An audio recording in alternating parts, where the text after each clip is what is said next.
Early running backs have dominated fantasy football and best ball for the last couple of seasons, leaving traditional zero running back bros like myself in shambles, losing our money, drafting our backup running backs, and watching Derrick Henry run for yet another touchdown in week 17. But have we overcorrected a little bit on this running back stuff? I think we might have. I think 2026 might be a pretty darn good year to get back to not just zero running back, but maybe some zero running back principles, because this is a wildly different market we got going in 2026. And that's what I'm going to do today is try to test out some of these zero running back theories. And I have something, a hypothesis, an experiment I want to run in Ball Mania this year as it pertains to this subject. And yes, that is me on the thumbnail. We'll get into that and more here on Spike Week. Let's do it. 3,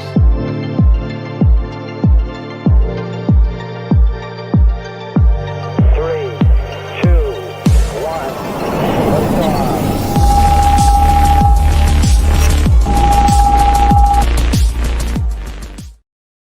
1. Thank you guys for joining. Rob, that is a glorious thumbnail. Yes, for those watching on YouTube or if you just happen to see the thumbnail, whether it be in Discord or whatever. Yes, because today we're throwing it back to my roots, my fantasy football roots, which are pretty old school, zero running back at my core. That's how I like to draft, based upon those principles. If you've been around here since the beginning of Spike Week, you've probably known that even before, going back to just like guest appearances on Peter Overzet's channel and such. I lean a little bit more wide receiver and non-running back early in drafts. So I have some theories, I have some hypotheses, I have some whatever you want to call it about 2026 as it pertains to the market and the running back pricing and all that different kind of stuff. And we're going to put some of that to the test in drafts today. But it's specifically a throwback to how I sort of came up as a fantasy football player and a best ball drafter. And so we decided to throw it back to my headshot from my freshman year of college. That was my college football headshot, individual photo or whatever for McKendree. It's now the University of McKendree. It was McKendree College when I went there. McKendree College, 2006, Erik Beimfohr. Backup defensive freshman, 18-year-old, 160-pound defensive back. So it's a fitting headshot. Please, Goob says, please tell me that's straight from high school yearbook. Pretty close. I mean, I was 18 years old on that headshot. I no longer have, as you can see, I keep my hair pretty short now, and I have for quite a long time. That's a lot of those golden locks are a lot to keep track of and maintain. So we go with the more buzz cut now. But yeah, we're throwing it back to those. I thought it'd be fun for everybody to see my goofy ass on the thumbnail. But also, I genuinely believe it for a variety of reasons. And I did do a video in pre-draft on how I think this could be a pretty good return season for, again, zero running back type principles. For those that just like at a super baseline level, like what even is really zero running back, and we can get into hard and rigid definitions like, what round do you take your first running back, or what, top 24 running backs, they don't count, or whatever. And I think that sort of is missing the forest for the trees as it pertains to the conversation I think that we're going to have today, which is at its core, zero running back is, dominating the other positions, specifically wide receiver, which can help you win the flex, not just because you want to be using wide receivers in the flex, but because through chaos and anarchy and uncertainty and ambiguity during the draft and, the way the running back position works from an opportunity perspective, that like mediocre talents can score a bunch of fantasy points just by being on the field and playing running back. Through a lot of these different elements, right, we can sort of, dare I say, recreate in the aggregate high-end running back production. Again, and that comes in many forms. Injury, and a backup steps in because the starter got hurt. Again, ambiguity. Like, we don't really know who there's probably something here, but we don't really know who the starter is. We don't know how the touches are going to shake out. We don't exactly know who the best guy is, right? Jaylen Warren versus Rico Dowdle versus Caleb Johnson getting some hype for the spoiler alert. Rico Dowdle and Jaylen Warren were not at practice yesterday. If you saw the Caleb Johnson running with the ones, it's like, yeah, because the ones didn't practice. But it can be injury, it can be ambiguity, it can be an emergence of a talent, and that's not always a rookie, right? It could be anything. It's a second-year player.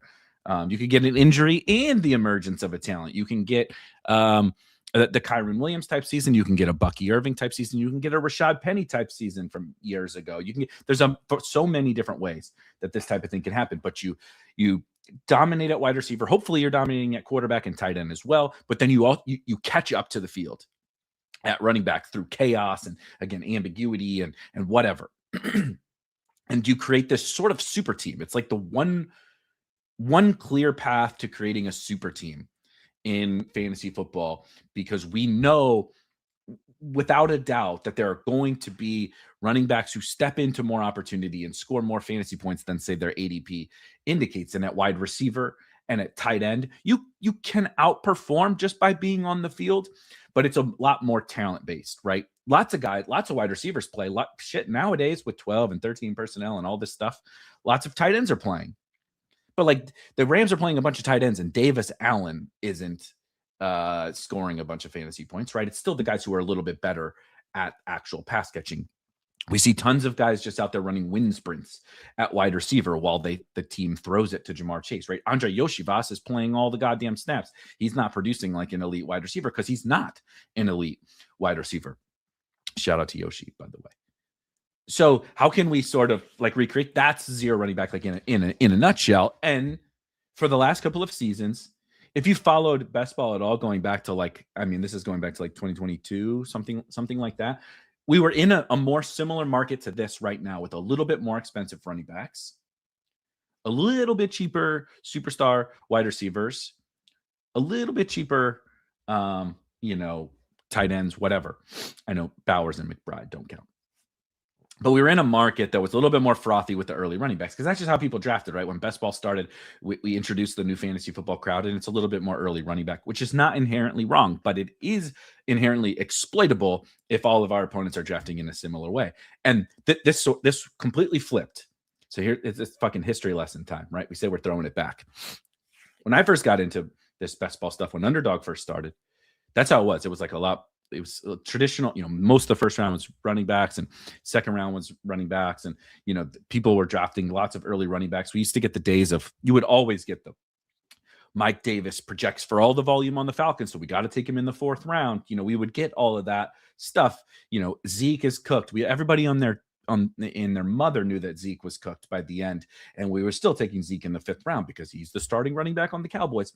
And so there was a flippening, if you will, one summer. Shout out to the Ship Chasers. Shout out to me. We had after an episode where we sort of ranted on zero running back and the market being wrong about these running backs and wide receivers and all this different kind of stuff. It was like multiple seasons in the best ball world, specifically as it pertains to Underdog, but also the other sites. There's sort of a trick. There was like this trickle down effect. Underdog was the top dog, and it rolled its way down. The wide receivers had a total renaissance, and it came back, and it's like, oh my God, now the market is set up much more like zero running back bros are controlling the market. The elite wide receivers were all priced up. You were getting discounts on high quality running backs, right? The Mike Davises and such of the world that went in the fourth round would go in the seventh round now, all this kind of stuff. And it worked because 3 years ago was the Kyren season, 3-4 years ago, we've had multiple years where, and then the zero running back stuff popped. It was the CeeDee Lamb year, Kyren Williams year, Devon Achane and Raheem Mostert, and I'm forgetting other guys, right? But there was a season or multiple different seasons where, oh shit, you actually really wanted the superstar, wide receivers early. He might even want the superstar quarterbacks or tight ends. And there was a ton of cheap running backs. And the superstar running backs really didn't do a lot, especially in the playoffs, like in a Best Ball Mania or DraftKings Millie style tournament. And so the market just kept getting frothier and frothier as it pertained to wide receivers, early wide receivers, and early tight ends and all that stuff. Well, then idiots like me, the folks in the slappies, got buried for the last couple of seasons. If you stuck to zero running back type stuff the last couple of seasons, right? Gibbs and Bijan Robinson and Derrick Henry and I'm forgetting Saquon, CMC, all of these guys are just absolutely shoving you in a locker and scoring. Not only are they staying healthy, they're scoring a ton of fantasy points. Some of the elite wide receivers like a Justin Jefferson or, CeeDee Lamb has been hurt. Justin Jefferson's dealing with JJ McCarthy, all sorts of crazy stuff. Is that Brian Thomas fails and Drake London is and whatever. There's a bunch of the superstar wide receivers sort of fail. And then now, right, so we've gotten a couple years in a row of that, of the you idiot, zero running back bros, these elite wide receivers overrated, give me the superstar running backs, whatever. But the prices hadn't completely adjusted until this season, where running back pricing has come up, particularly on the high end, but the cheap running back pricing has not come up because, right, if people are taking more early running backs, you don't need late running backs as much, which is actually giving us frothier zero running back candidates later down into the draft. We also got a lack of influx of rookie running back firepower, right? This was everybody, you've probably heard this a million times, the weakest rookie class like ever, particularly at the running back position. Fewer overall running backs drafted than normal, less talent. They're drafted later than normal. And so people would say, well, that's not necessarily so good for zero running back. What that actually did is clear up some like the backup backfield type stuff has made these like boring opportunity based veteran backups, handcuffs, committee members that go later it's clearer now. It's a little bit clearer now, or potentially a little bit clearer. So anyway, with the pricing, the fact that look at the quarterback market, look at the other positions, specifically quarterback. We didn't have an influx of quarterback talent either.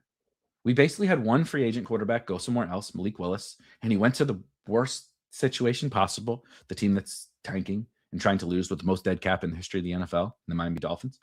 We only got really one rookie quarterback, Fernando Mendoza, and the market doesn't feel all that cozy with Fernando Mendoza because is he even going to start day one? When is he going to be the starter? He wasn't that great of a prospect. And so there's sort of all this stuff that comes together where running backs pricier, running backs, being drafted together more frequently in the first X amount of rounds, and other positions like quarterback did not get an influx of supply, right? We have a supply issue, is what I keep saying this summer at the quarterback position. And so if you're going to try to draft earlier running backs and you still want to have good firepower at wide receiver and you don't want to get boxed out of the quarterback position, something's got to give here, right? And so I think there's a bunch of different things all coming together to make it a little bit better to be, again, not necessarily just your running back, lighter, a little bit lighter than our opponents. Our opponents are pretty frothy with the early running backs. If we just pull it back a little bit, I prefer kind of the mid-tier of running back. Who doesn't love Bijan and Gibbs and whatever, but the sort of 4th, 5th, 6th round running backs I think are actually pretty good. And that sort of mid-tier that we've been relying upon for the last couple of seasons in the 90s and the early 100s is maybe a little bit sketchier. And that's where the quarterbacks fall, right? That's where the quarterbacks just so happen to fall. I think building out some zero running back teams when no one else is really excited to do it anymore, because we forget. If I said 2 of the last 5 years were zero running back years, but I said 0 of the last 2 years were zero running back years, someone would say, well, you're just sort of manipulating the data. But one shows you that it's like a coin flip, whether it's a zero running back year or not. And the other one says, well, the most recent stuff makes me feel really bad to draft early running backs, right? The natural best ball bro shows up and they're like, man, I got buried last year because I did X. I'm not going to do that again. And it's like, but that's not how it works, right? This season is not going to play out how last season played out, or how 2 seasons ago played out, or even how 3 seasons ago played out, or whatever. There's so many different permutations of an individual season. And what I focus on the most, even more, we all have our player takes, we all have our structure takes, we all have all of that different kind of stuff, is finding the exploitable trends and tendencies of our opponents is one of the easiest ways to give yourself an edge, a little bit of an edge in this game. And I don't just mean, every time I'm, arbitrarily I see in this draft something happening. It's like, we have the data, right? You can see how often teams are drafting their first running back in round 3 or round 4 or whatever. You can slice and dice that data all you want. We have it here at Spike Week. Of course, it's for premium subscribers. Link in the description, all that good stuff. But I think even the final point, even your most hardcore zero running back truthers, go listen to your influencers, your content creators that you like, that have often been 5 years ago were singing the praises of zero running back, would never draft Derrick Henry, would never draft the aging Christian McCaffrey in the top 7, would never draft Josh Jacobs in the 3rd round. David Montgomery on the Texans, stop it. We would never draft that guy. I'm not saying those guys are bad picks, but I'm saying the overall sentiment has shifted, that even the most hardcore zero running back bros refuse to draft it anymore, or certainly don't feel very comfortable doing it, and so they're going to do it less. So that creates opportunity if we're willing to sink our teeth into it. As it pertains specifically to Underdog Fantasy and specifically to Best Ball Mania, something I'm going to do this year, I've done 10 BBM drafts. They are all zero running back. I plan to do 150 BBM drafts, and they're all going to be zero running back. That's not going to be the case on drafters and cumulative scoring. It's not going to be the case in the eliminator on Underdog. It's not going to be the case in maybe some other tournaments on Underdog. It's definitely not going to be the case on DraftKings, because I don't feel the pressure. Like, I can literally take Bijan Robinson on DraftKings and never really get punished at wide receiver or even quarterback. It's a different market. On Underdog, that is not the case. And Underdog is the place that I feel very confident, looking at the data that I've looked at now, looking at ADP, experiencing the drafts that I've experienced. Almost no one is doing this. And I think it's the perfect type of bet to say, I'm basically just going to X out a few players. It's really all it is. A few running backs early in drafts. And then once you get to Cam Scattaboo or whatever, right, you get to this 4th round range of running backs. Now the whole board is open to me. I'm going to get all the different combinations of the early wide receivers and early tight ends. I'm even going to get Josh Allen, which has been a bit of an issue for me at his price. I'm going to get every possible permutation of a Brock. Everybody loves Brock Bowers, right? I'll get every Brock Bowers with every possible 1st round pick. I'll get Malik Neighbors all the way falling down, right? I'll get CeeDee Lamb with George Pickens and CeeDee Lamb without George Pickens. And I'll get Justin Jefferson with Drake, right? All this shit. I'm going to be able to get all these different combinations, and I'm going to draft more running backs. Right? If we say running backs are good, I'm going to draft more of them in Best Ball Mania than anyone else's. Quantity on teams. 6, 7, 8 running backs on teams. Everyone else is piling onto quarterbacks. Everyone else is piling onto tight ends. And why can they do that? Why can all of our opponents take 3 quarterbacks and take 3 tight ends? So, well, they took 3 running backs in the early rounds. So they're weak at wide receiver. They feel really comfortable with their running back room. They don't need to draft the late running backs because they're taking the early guys and multiple quarterbacks and multiple tight ends. I'm just going to flip that on its head. I'm not building bad teams. I'm just building for essentially, if I don't even need to succeed in like my player takes and my whatever, if the market is wrong, I'm going to win, right? There's a great quote from Osimo, stochastic now, but the DFS player Osimo, that has stuck with me forever, that he always says from DFS, but it applies to this too, is win the low scoring slates.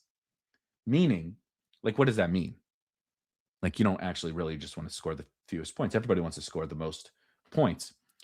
But that means the slates that are the lowest scoring are the ones where the most popular ideas fail, which means it's not that you can't score points in alternative ways. It's that you don't need to score as many points because more people are scoring fewer points because the hive mind all got it wrong, right? And what an early running back bro would tell you, and they ended up right, and I was wrong for the last couple of seasons. The hive mind 5 years ago became this zero running back shit. Draft early wide receivers. You can get your running backs later. No big deal. Easy game. And they said, well, the hive mind is now doing that.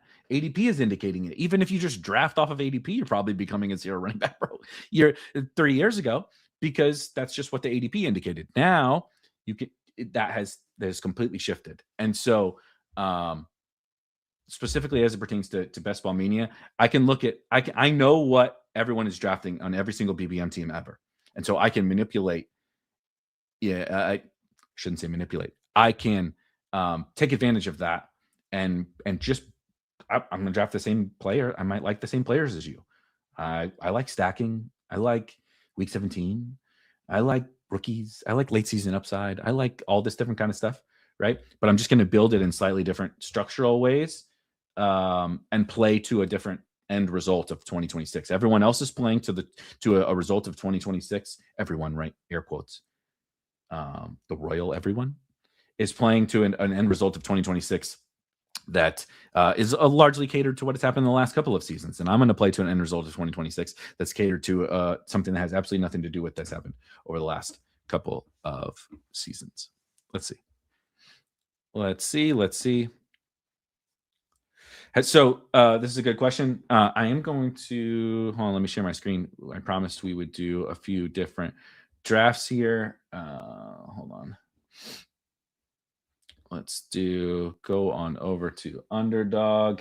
And I would like to draft a Best Ball Mania team. Since I just said I'm going to draft 150 zero running back BBM teams. Looks like we need 4 here. Goat asks, has the definition shifted since running backs are so pushed up? So it's a fair question. However, anyone wants to define zero running back, I think is completely reasonable and up to them. How we define it here is no running backs in the top 24 by positional ADP, like how we specifically rigidly define it in our tools and stuff like that, which you can see, right? Zero running back stuff. When we use our definitions, that's what we say. No one in the top 24. However, I'm not drafting off of that specific rigid definition. So like Cam Scatterbo is the RB20. He's like actually sort of my cutoff for what I'm doing this year. I think functionally it makes more sense. I think being so rigid as to not include Scatterbo and Bucky is falling, and Travion Henderson, and even David Montgomery, Bashal Tootin, right? These guys, I guess Tootin doesn't count, but the cutoff would be Quinshon Judkins. So it would start at Jadarian Price. I'm not creating these rigid definitions in how I'm playing this. If someone really wanted to, like, I just don't know what you gain from being that rigid about something like this, but that's how we define it in our tools and stuff. So I apologize, B Fred. Thank you for the super chat. I'm got, me, I get excited talking about a subject, especially as it pertains to fading early running backs and my gorgeous golden locks when I was 18 years old. And I get carried away. In a redraft, would you trade the 10th overall pick and the 28th overall pick for 1 overall and 10 and 28? So this would, okay. So this is not a rookie. These are not rookie picks. This is first overall. So like Gibbs or Bijan is what we're talking about here, right? Gibbs or Bijan plus, what is that? A 10th rounder? Like plus a 10th and a 12th? Gibbs, Bijan, a 10th and a 12th for like a CeeDee Lamb in a 3rd round pick. Ooh. Seeing as how I am sitting here talking about zero running back, I am going to say, let's see, I have JJ up. Let's do Jefferson. I'm gonna take I'm going to take 10 and 28, and I know maybe that's crazy, but it would be very disingenuous of me to be touting 0 running back in 2026 and then tell you to take the first overall pick, of which would be a running back, of course. But I do like that 28 pick, right? That's just looking at the draft that we're in right now, looking at Underdog ADP 28 overall is like, sorry, I scrolled a little bit. In the Pickens, Olave, Josh Allen. If you want to dip into these running backs, Javonte, Kyron, it's a pretty good spot. There's a little bit of a tier break probably right there, depending upon who's available. Yeah, Peanut says thanks for the clarification. 0 running back is interpreted in just so many different ways. That's I think that's sort of where we get lost in like a lot of things fantasy football is arguing over like, well, how do you and we need to define things, of course, but like especially as it pertains to this is just totally not the point. Okay, I don't have 36% Rashid. All right, we're gonna do Drake London. How do I not have London yet with JJ? That's crazy. And see, this is sort of the fun for me is I get to go through and like massage out all these pairings, and so like we'll talk about the second round and stuff over the course of this episode. But I already don't think that the second round running backs are particularly better than specifically Rashee Rice, Drake London, Brock Bowers. We could argue about Trey McBride. I know Malik Neighbors is like falling like crazy, so I don't even really want to get into that just yet.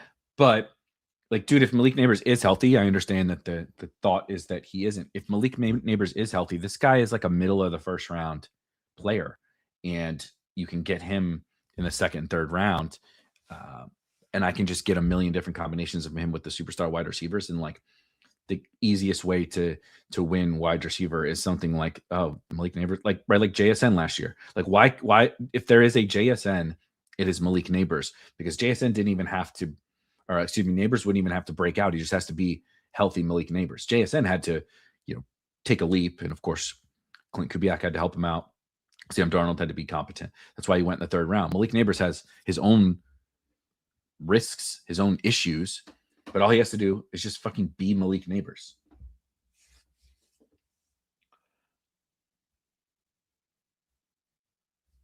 Let's do Allen, huh? I said one thing that I actually quite like about this is I tend to be a light on Josh Allen, light on some of the elite quarterbacks, and we talked about the lack of supply at the quarterback position. This is sort of a way to push back against it. Is you're like I'm just like never gonna be having to, right? You hear a lot of people like, shoot, I got boxed out at quarterback, or who do you like of the Falcons quarterbacks? Who do you like of the Cardinals quarterbacks? Like all this kind of stuff. And I'm like, I'm just never gonna that's never even gonna enter my mind. Tua versus Michael Penix is never even going to come into my fucking mind, because I'm just gonna have two good quarterbacks by whatever. Like, I'm sure there will be times, I have to dip to Bryce Young or some shit. But like in general, I'm just gonna have two good quarterbacks. I don't need to stress about Geno Smith and Deshaun Watson and Shedeur Sanders and Aaron Rodgers and like these guys who not only like how many games are they going to start? Some of them, not Rodgers, but how many fantasy points are they ever even really going to score? I don't have to stress about those guys. It's the lack of supply issue is sort of being resolved for me from a structure perspective. See, this is where I could absolutely. This is where I'm keeping myself open to taking these backs. But I am going to take I just straight up have T-Mac ranked higher than all of these guys. But this is the spot where, right, you start to get into the fourth round. And I think that's where, if you like, an old school me would have been super rigid about this and just been like, well, that's not zero running back. Can't take him. You have to take a wide receiver here. It's like, no. You're being right. It's like, I can't simultaneously poke holes in the like people who are just straight ADP bros and then be my own version of the ADP. Like, well, I can't reach on this guy because he goes 6 picks later. It's like, well, that's very stupid. But also saying you can't take a falling Kyren Williams 41st overall because your definition said you need to wait 3 more running backs for it to be 0 like that's so fucking stupid. You know what I mean? You're completely missing the forest for the trees. The goal is everything in like structurally and strategically in this game, I think, is about directional accuracy. But we oftentimes, me, everybody, we get caught up in the like rigid micro details of things like definitions, whatever. Like, oh, do you like 2 quarterbacks versus 3? I'm like, I like good best ball teams, and sometimes they require 2, and sometimes they require 3. Right? Oh, you're not as your running back, bro. You took Cam Scatterbo. It's like, dude, who cares? Like that, but these are the mistakes that I've made. This is like year 6 of fucking streaming best ball and talking about best ball for a living, and I'm still going to make some of these mistakes, and I've made these mistakes up until now, and I think it's crushed me. It's crushed me.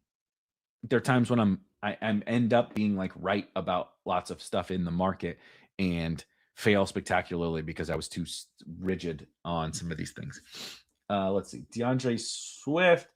I have not done Swift on. Wow, I haven't done Swift yet at all. And of course, as you see, the shout out to the Draft Hacker, the old Week 15 correlation as a bring back to Josh Allen, DeAndre Swift. There, Swift, another guy who I'm not going to have a ton of this year, but will end up being more of a factor in my pool, especially on teams like this, where he makes perfect sense. Not a complete standout at the wide receiver position for me here. I like the rookies. I like Watson, but nice fall on Lamar there to Boxy with Zay.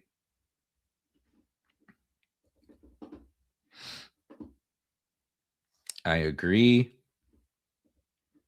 Dead zone to 0 running back. I'm not sure 100% what you mean.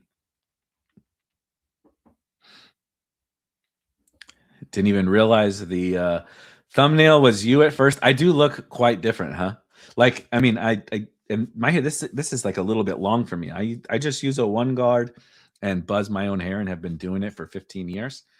And but that is how I used to look in high school. I had long curly hair, and the first 2 years of college, 2.5 years of college. So I haven't done 100% of my what teams have Chuba. 100% of my London teams have Chuba. I can't resist though. Chuba is too good of a pick. He's my highest ranked player on the board, and of course, a very good fit on a 0 running back team. Just getting back through the chat. I apologize. Dwayne, I've been drafting some 6 0 running back teams. Well, on paper, they are sick. Yeah, that can tend to happen. That can tend to happen with our 0 running back bro teams. We on paper they look phenomenal. You just because you can. One thing I've fallen into this trap from a 0 running back perspective is like you can fall into the trap of telling yourself the story of how each of the guys work, and that's the sort of on paper thing. I can craft a great fucking novel for just about any 0 running back team, but oftentimes I would leave myself too thin. Right? It's like, well, I just need these 3 injuries, and they probably need to come at perfect times, but one of them needs to happen. And I do need, Emmanuel Wilson to be good for the first month, and you start spelling it out. You look at it and you're like, okay, this makes sense, and then you start spelling it all out, all the different things that you need to happen, and it's like, okay, actually, this was far too thin of a bet to happen. Where that's another part of the reason why, like, what in the hell is wrong with having Cam Scatterbo or Bucky Irving as your RB1 on a team ever? Bucky Irving went in the 2nd round last year, and no one would have scoffed at having him as your RB1. Now I can have him as my RB1 with 3 superstar wide receivers on the team. That seems pretty good. Yeah, we are fighting back. I read this as resistance, but Ned says the 0 RB renaissance or resistance. Quite frankly, both work. See, here we go. Let's do a little Ramondre action. So again, like, this is one of those, like, I don't know how even like a running back bro would be upset with being able to build this kind of a team. I like Travion as much as the next guy. Ramondre was flat out better than him. Ramondre was better other than the weeks that Ramondre missed via injury. Ramondre was better and more trusted. I have no idea how it will go this year in the Patriots backfield. I'm gonna buy both on some teams. I'm gonna buy some Travion. I'm gonna buy some Ramondre. But I feel pretty good that there's gonna be some good fantasy stuff out of this backfield, and I can just, again, over 150 teams, over hundreds of teams, I can capitalize on that, right? Same thing with Carolina. I really like Jonathan Brooks. I really like Chuba. I could draft them both separately. I can draft them both on the same team. DeAndre Swift and Kyle Monangai. How about that? Let's buy the Bears backfield. That one seems good. We'll buy the Bears backfield. Swift and Monangai. Whatever comes out of the Bears backfield is going to be good for me, so long as, ideally no one's going down for the, Swift isn't going down for the season in week 2. That would be less than ideal. But give me some ping pongs. Give me the spikes from both of them. Give me the usable weeks from both of them. Give me superstar production, RB1-ish production out of a 5th and an 8th round pick.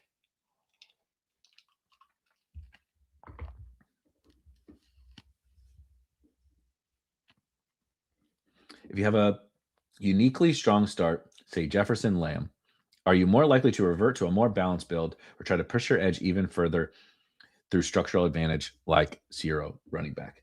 So if you're not me, right, and you're not specifically setting out, again, I am not drafting exclusively zero running back like on the DraftKings Millie. We can talk about why when we do one of those drafts. And I'm definitely not doing it on Drafters because I think in cumulative scoring, you can still draft zero running back teams. Zero running back teams have won the Drafters main event before. I want to make that clear for anybody that says things like you can't draft zero running back in cumulative scoring. You can, and they have won. However, I don't want to be exclusively beholden to that in cumulative scoring. And I don't think it's quite as big of an edge as it is over here. And quite frankly, it's just a hypothesis that I have. And what do you do with hypothesis? You fucking test them. And so I'm going to put my money where my mouth is. And specifically as it pertains to BBM, where I think it's the most advantageous to try this out, that's what I'm going to do. Dobbins Pitts.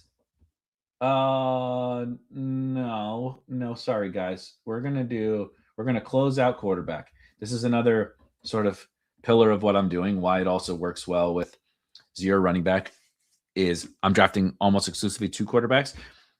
18 rounds is a big difference maker here, but I'm going to have good quarterbacks, and I'm only going to draft 2 of them, and I'm going to draft more running backs, which means over a course of 150 teams, all I need is those two quarterbacks to be solid. I understand the perks of 3 quarterbacks, but if the majority of my opponents are drafting 3, I'm going to draft 2, right? The highest amongst my compadres here, 27% of teams, 3.573, another 15% at 3.582, another 6% down here, right? So more than half easily of my opponents, this is just my opponents, you can pull up BBMDB to get full picture of other teams, are drafting with 3 quarterbacks. And I understand why 3 quarterbacks are good. There's no argument for me.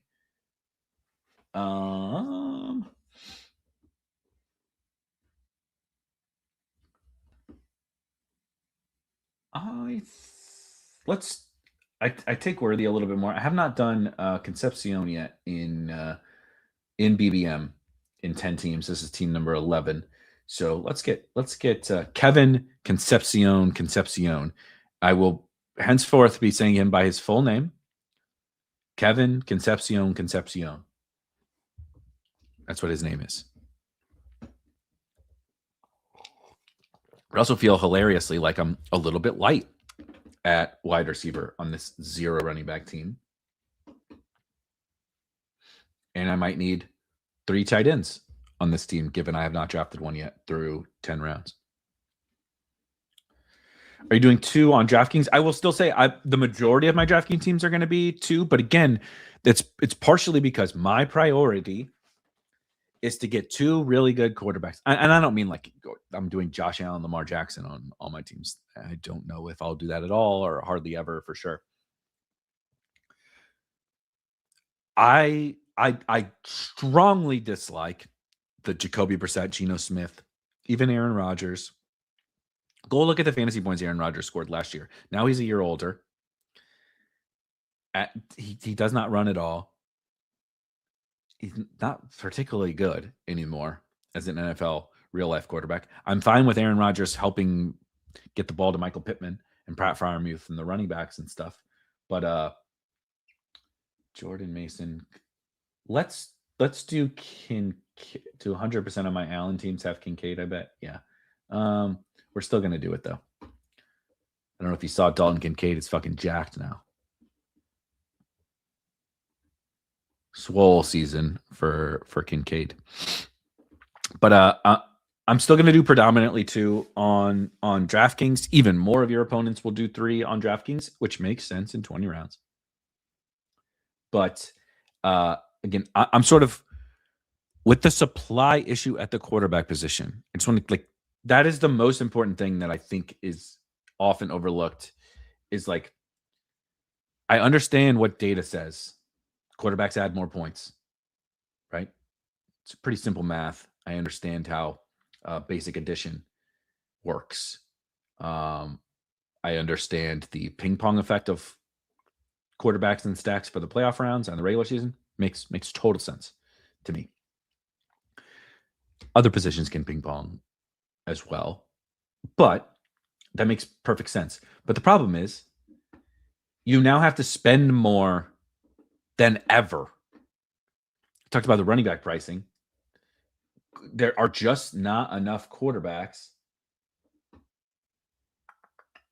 Omar, how about an Omar bring back? I lied. I'm going to go get Keaton because I'm trying to make Keaton a very big priority of my drafts, especially 0 running back teams. We'll see if maybe we get a nice fall on Omar coming back. Nope, we don't. There he goes.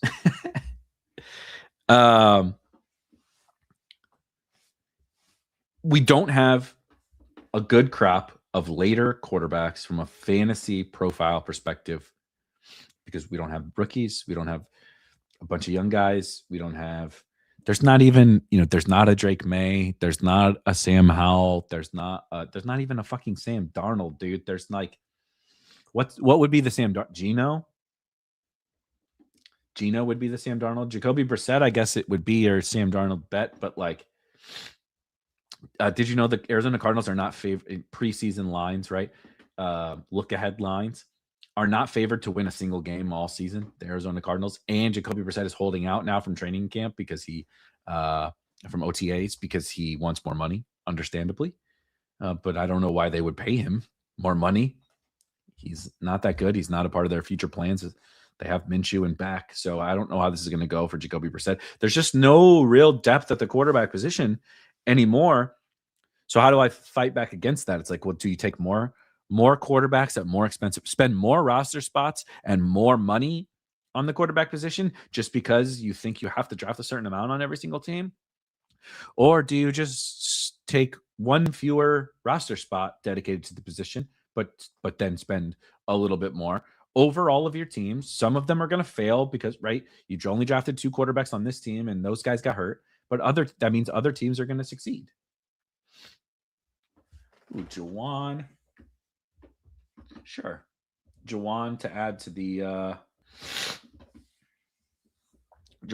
to our Vikings stack here. We got JJ, Jawan, and Kyler Murray.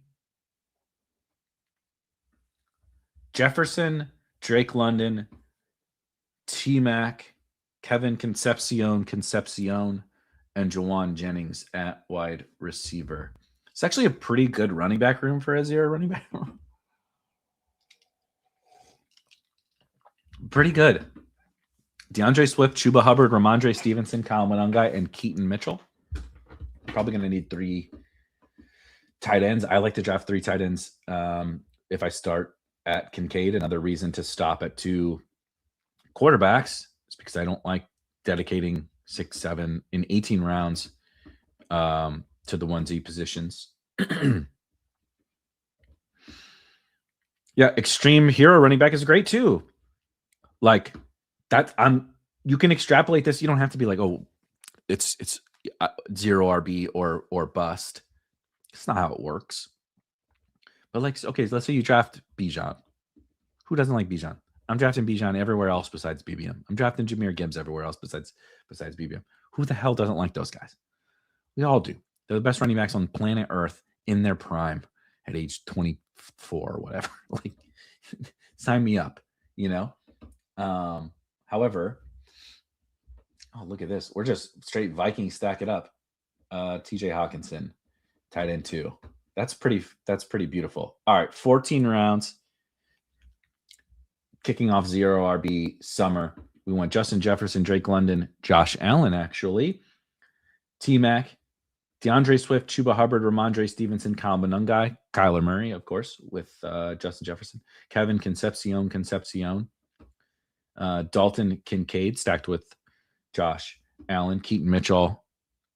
One of the pillars of this draft strategy for this year for me, floor ceiling combos feels pretty awesome both over the season and in an individual week. For Keaton, Juwan Jennings, of course, another Viking, and TJ Hawkinson, another Viking. It's 2-5-5-2. I'll probably get to just with the strength of the running backs actually on this team. We'll probably stop at 6 and get to 3 tight ends. I don't think it would be absolutely insane to stop at 2 tight ends on this team, by the way, and do 7 running backs, but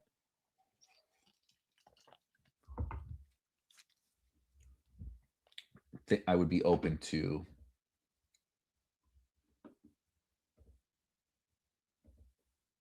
Damn, who took Flanoy, you sons of bitches?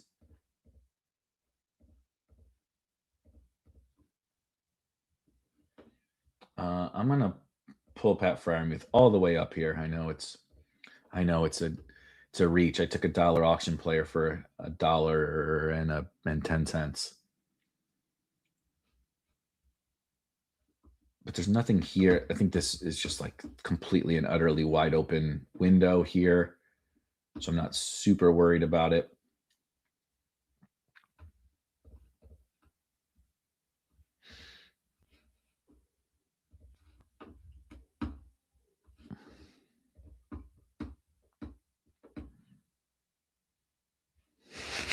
Kevin, reception, perception. Yeah. Haney says last round's tight end over running back, wide receiver almost always should go 3. I don't agree with that, but that's totally understandable. I think the late round tight ends are bad this year. I don't think it's the same as other seasons.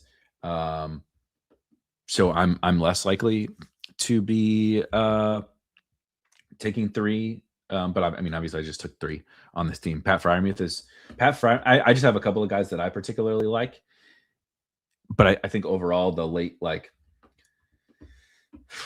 it's pretty rough back here. It's pretty rough. I actually like. I think that there's this is a great. I agree with this. Late tight ends felt so much better pre-draft. I'm going to take Ray Davis, as you can see here. He is another one of my flag plants. On a Josh Allen team, I think is good. He is one of the best handcuffs in the league, I think. Proven to score fantasy points when given opportunities. I know it's small sample stuff. I think Ray Davis is pretty good. I think James, even in the playoff game last year in round 1 against the Jags, Ty Johnson missed. Ty Johnson is the more traditional long down and distance passing back because he's a stone cold killer as a pass protector and a fine receiver as well. So Ray Davis is sort of just contingent value based, but in that playoff game, I stupidly thought without Ty Johnson, James Cook would get a little bit more run in the passing game because in college, James Cook was a really good receiver. He actually was probably a better receiver than he was. It's hyperbole, but he was a good receiver. Anyway, so I thought, well, without Ty Johnson, Ray Davis isn't just going to fill in for Ty Johnson in that role. And he did. So I think Ray Davis is one of the more undervalued guys on the board because he has sort of double contingent value. Obviously, James Cook is the real contingent value for Ray Davis.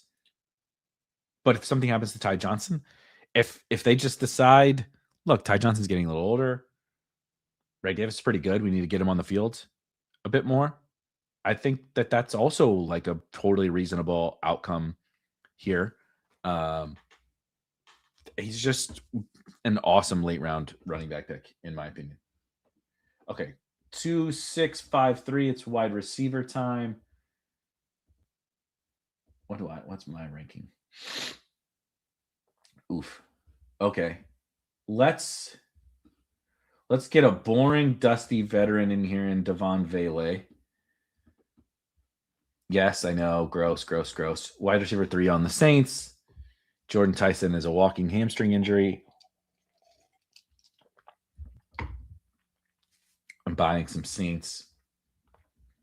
This gives me J.J. London. He also plays, by the way, against my boy Drake London here in week 17. Give us a little mini secondary correlation. Just scoping out. With Kincaid and with Ray Davis, I'm going to skip the dart throw wide receivers on this particular team. What did I say in the description I was going to do next? Drafters. Let's see if we can build a drafters team. I'm happy to do that. The $2 is 6 of 12. Looks like 0 of 12 of 15. I don't want to make people. Let's do a DK draft and then a DK Millie over here.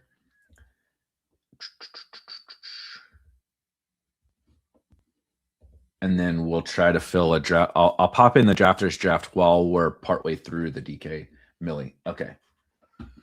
Wicks, Kirk, Brazel.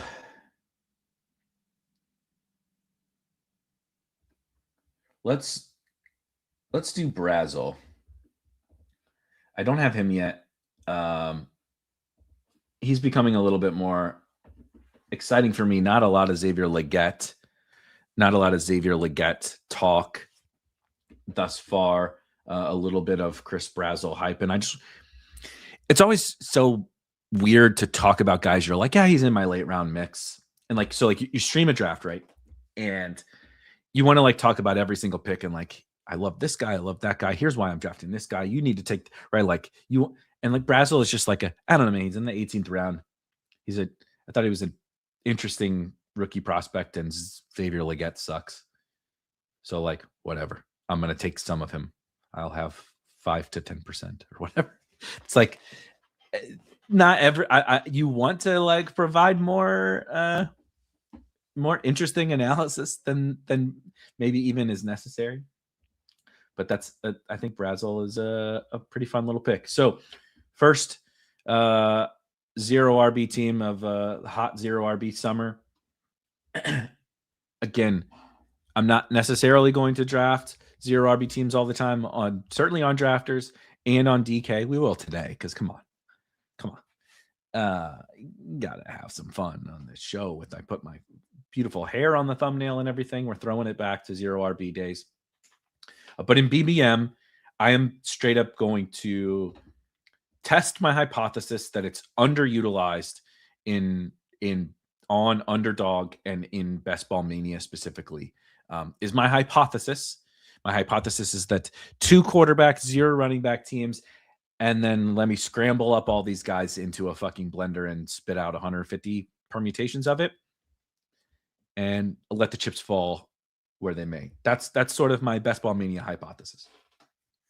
So JJ, Drake London, Josh Allen, Tetaroa McMillan. Then we hammered some running backs. DeAndre Swift, Chuba Hubbard, Ramondre Stevenson, and Kyle Monangai. Even built in to buy a backfield. Oh, look at this. Okay. I will give congratulations if you got the 102 or 103 in this draft. I'm going to give one of those folks a nice little Bijan or Gibbs faller because I got the 101 in this DK Million. I'm going to take Jamar Chase. But I did. Shout out to me. Thank you, Tebow. When Tebow puts out the bat signal in the Discord that he's trying to fill a draft, I always pop in because I always seem to get the 101. Every time Tebow has like, hey, I need 7 more for a drafter's main, I'm like, let me get in there. Boom, 101. But an honest to God, huge part that I probably did not discuss enough is like, I feel pretty fucking strong about the buy backfield concept, particularly as it pertains to how much power it can bring to zero running back rooms, both from a floor and a ceiling perspective. Not in any one individual example, you might roll the dice and get the Arizona Cardinals of last year where they both get hurt, you get nothing.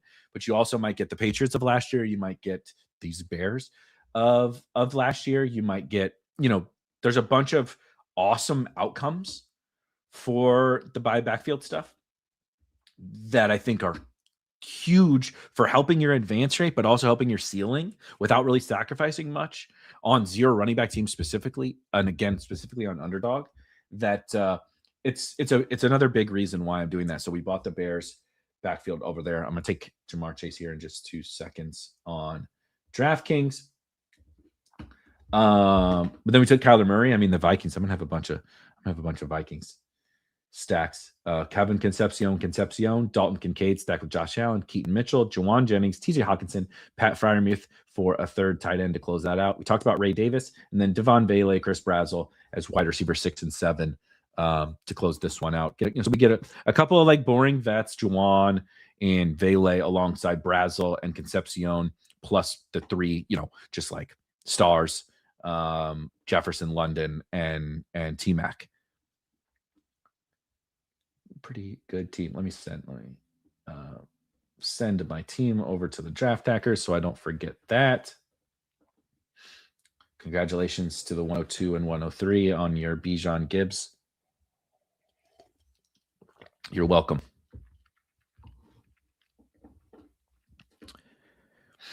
Let's see. OMG says I like Mayer and Jatavian Sanders, but could easily be 0. Same with 7 Ram. Yeah, that's the. I can understand the perspective of late tight ends being better but if you, it's sort of it's a macro. It's applying.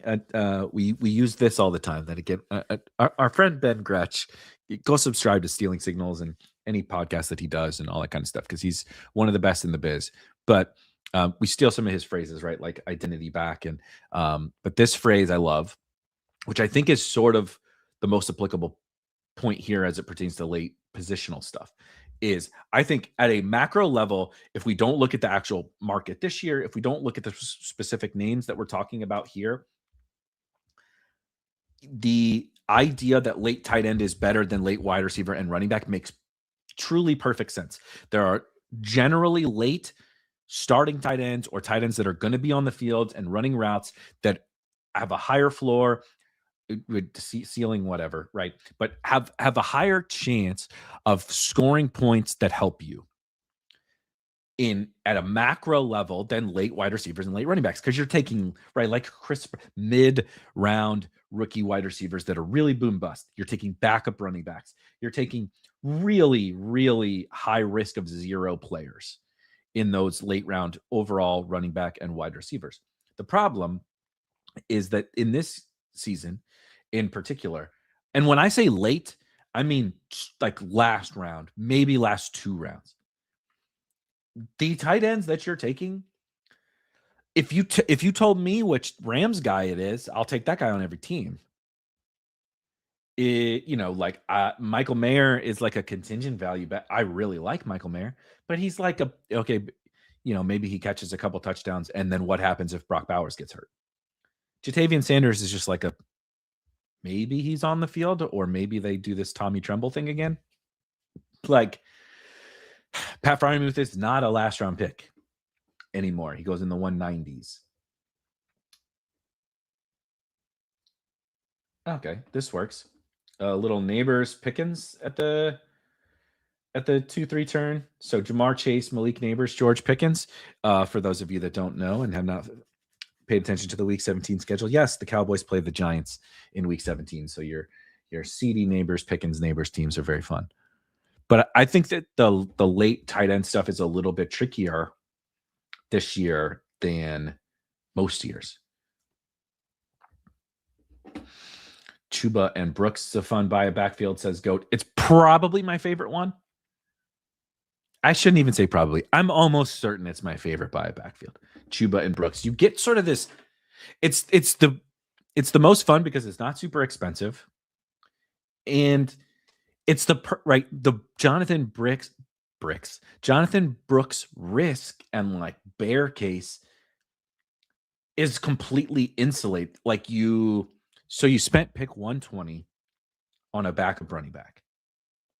That's what most of the guys are that go there, give her, or a committee back who has a decent chance of busting. But that in a vacuum can be harmful to a best ball team because you're not getting any running back production. So what would happen if Jonathan Brooks isn't like he's slow out of the gates or whatever? Well, Chuba's out there scoring real fantasy points. It's like you've mitigated the risks. And if he turns to 0, then that's just probably good for Chuba.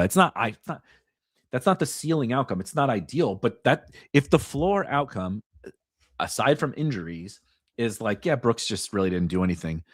Well, what does that mean then? That means Chuba's a fucking smash. So at least you got yourself one smash. It's not great to have your pick 120 not be anything, but there's worse things.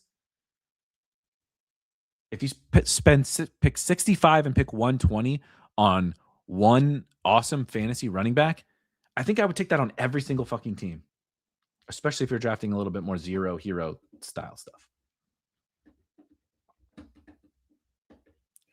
We have very different definitions of fun, Dwayne.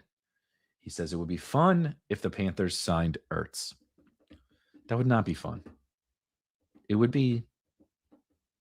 be quite painful, as a matter of fact. Ertz is tall enough that Bryce could see him, though, so that's good. Yeah, the Giants play the Cowboys in Week 1 and in Week 17. How about that for unique scheduling? We'll be moving to, once we get a few rounds into this, we will. I'll pop into one of the draft. I'm trying to get some of the main events done for those. So it's a perfect time to mention, if you have not seen, DraftKings has a new. So the Underdog just had the draft 5 get 1 BBM teams. Best ball. Why did I say best ball? DraftKings. Where's this one? Oh yeah, you can get, if you draft up to, what is it?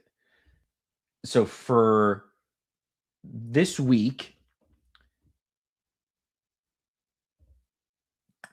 let's see. If you draft 3 DK Millie teams, they'll give you $10. If you draft you get to 7, they'll give you $20. And if you draft 15 DK Millie teams, they'll give you $45. So you can get 75 DraftKings dollars. Oh shoot. You can get 75 DraftKings dollars if you do 15. So draft 15, get 3 free, which would be right. Similar to the draft 5, get 1, but redeemable 3 times. Obviously, you don't have to use it all on Millie Maker teams. Look at this. See, this is why. Oh, I lost my draft hacker. Hold on. This is why it can be beautiful on DraftKings. Cam Scadaboo comes back here to the 4-5 turn. And of course, I'm taking him, just letting my draft hacker load a little bit here. Neighbors, Scat, and then JMO. I do love me some Terry. Whoa. Okay, so hold on. Let me see here. I have a lot of JMO with all this stuff. He does play the Giants in weeks. Let's do that. So I know I have him with a lot of these guys, but JMO, you see, plays the Giants in week 16. So I already have this Giants Cowboys week 17 stuff. And then we get a little extra in a week 16 matchup.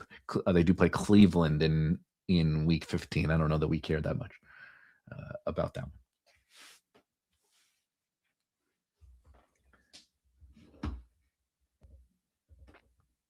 Yep, exactly. You get, so each step of the way, you get DK dollars for every single one of the millies that you draft. I think this is only my second one of the week. I have to go back and look. But then anyway, I also wanted to point out for those unaware, we'll hop into over on Drafters here in just a minute, see if we can fill one of these main events. But until June 30th, they have their rewards as well. So, you get free tickets for every step of the way. And they're double rewards until the end of June. So you have a month and a half, and when you do 10 drafts, you get 2 free. You do 25 drafts, you get another 2 free. You do 50 drafts, you get another 2 free. So I think I'm going to try to get to 50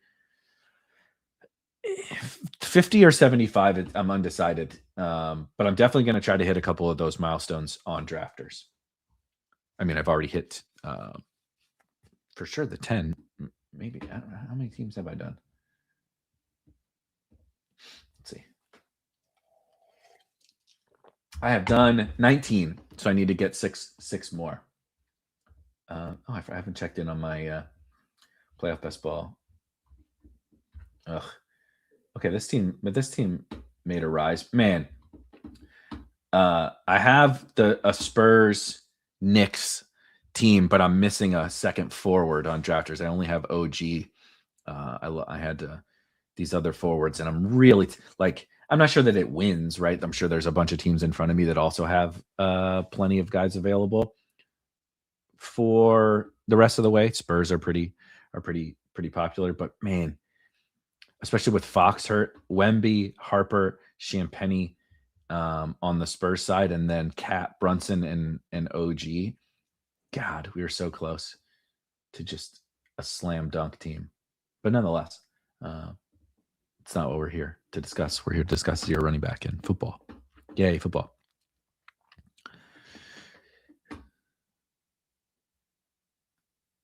A&R slots, huh? Newtzer, Sep. GM from the audio listener crew. Shout out to the audio folks. Thank you guys for listening. Subscribe to the podcast if you don't for the YouTube. But if you are audio listeners, I could still always appreciate 5-star reviews. If you could thumbs up on YouTube, still great. All that good stuff is super, super helpful. There were more value in late tight end pre-free agency window, but there are still some viable choices. But that was the time to attack it most, says FK Coolers. I could not agree more. Leone, be disappointed in you pulling up Freiermuth. 100% from Jonathan. I should have said this earlier as well. He says, knowing there are wide receivers you like between 110 and 130 allows for some running back flexibility earlier in zero running back builds. Chef's kiss. Could not agree more. Right? Like if you like Concepcion, if you like Omar Cooper, if you like, I know whether you like, let's see, Ricky Pearsall, Michael Pittman, I like, Wandale, I like, Josh Downs, I like, Matthew Golden, I actually like. I don't like him as a football player, but I'm fine to take a swing on him past pick 100 for fantasy purposes, for best ball purposes, because I never have to know when to start the dude, and he's going to run routes. Right, he was a first round pick. Xavier Worthy, Jalen Coker, I love. Jalen McMillan, Rashid Shaheed, right? But again, Omar, I kind of like Steph Diggs. I know some people like Travis Hunter. There's all of these guys that allow you, I'm going to be pretty freaking overweight Cam Scattaboo, probably Bucky Irving, Travion, Tootin. There's a bunch of these guys I'm going to be pretty overweight on, and they only sort of fit the traditional zero running back model, and technically don't fit the definition, but that's the thing is like, I don't want to be rigid to the definition when there are later wide receivers and I can get like truly awesome running back production right out of the gate from that tier of running back. Parker Washington. Should I do Dak? 67% of my what teams? Pickens teams have him. Or I could okay, Lawrence is not going to come back to me. I am going to take Parker though. They play Dallas in week 16. Okay, yeah, we're taking Dak. Look at all this freaking correlation. So Parker plays. So my main week 17 stack, right? Dak to Pickens, Scattaboo, and Neighbors on the other side. The Giants guys play at Detroit in week 16, and we have Jameson Williams. Meanwhile, Dak and Pickens play at home against the Jaguars in week 16, and we have Parker Washington. So we just got to escape this week 15 stuff with all of our team here. And then we have all the playoff schedule correlations locked and loaded for 16 and 17.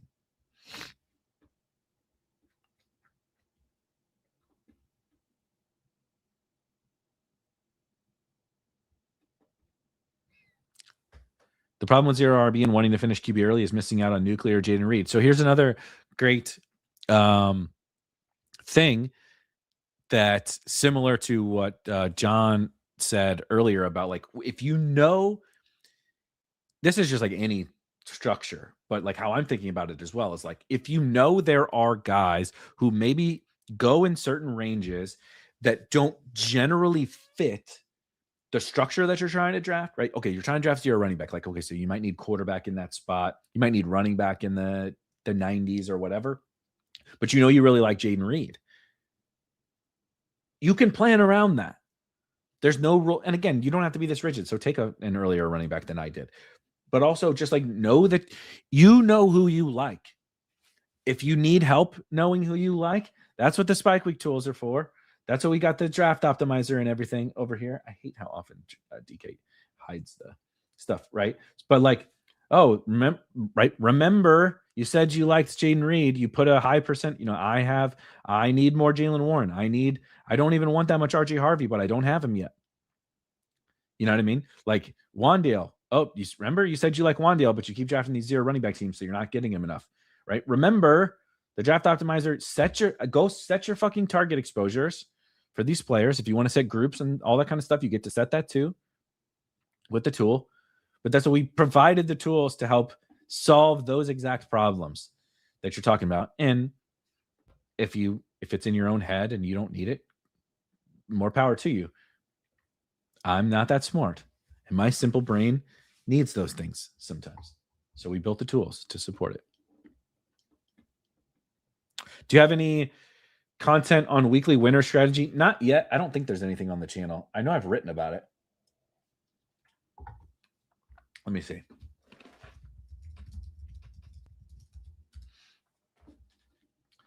Weekly, if I Google weekly winner strategy, we are the third. There's a Spike Week article that's the third one that pops up, but I think it's from a few years ago. So let me go check.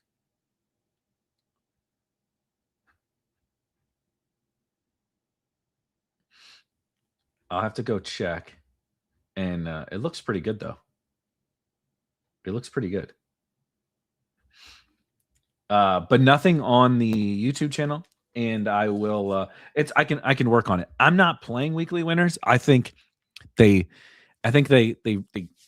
killed the format with some of the roster construction restrictions that are on it. But that's just me. And I'm trying to just, can't play everything.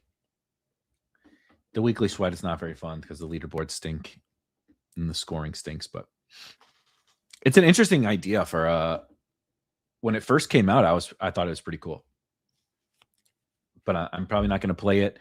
But I can definitely work on something. We do have eliminator stuff on the site, multiple eliminator. Maybe I can message Gretchen, get him back, and we'll do some more eliminator content because that one I love. Very, very fun. Let's see. I'm just going to join this. You never know exactly how long it's going to take. I don't want to give it away just yet, but probably starting tomorrow. For every show that we do a Drafters main event, it appears as though I'm going to be able to give away some free tickets again this summer. So I'm going to need some folks to hang out with me Tuesday, Wednesday, Thursday, and Friday each week, and draft some Drafters teams, and we will give away some free tickets. Shout out to the good people over at Drafters. If we can fill one of these, maybe I can start giving away some tickets tomorrow. A shout out, Chad. I won 10K with a second last year and want to win the 20K this season with the first. Dude, congrats. I've never, I did the first year that they had it. I did some drafts and never really had any good sweats. And I'm happy to keep playing whether or not I had some good sweats. Like, that doesn't really bother me. But look at this, Dart comes all the way back. Okay, we're gonna take Dart. Now I do need to look. If 5 running backs. Okay, let's take Dart.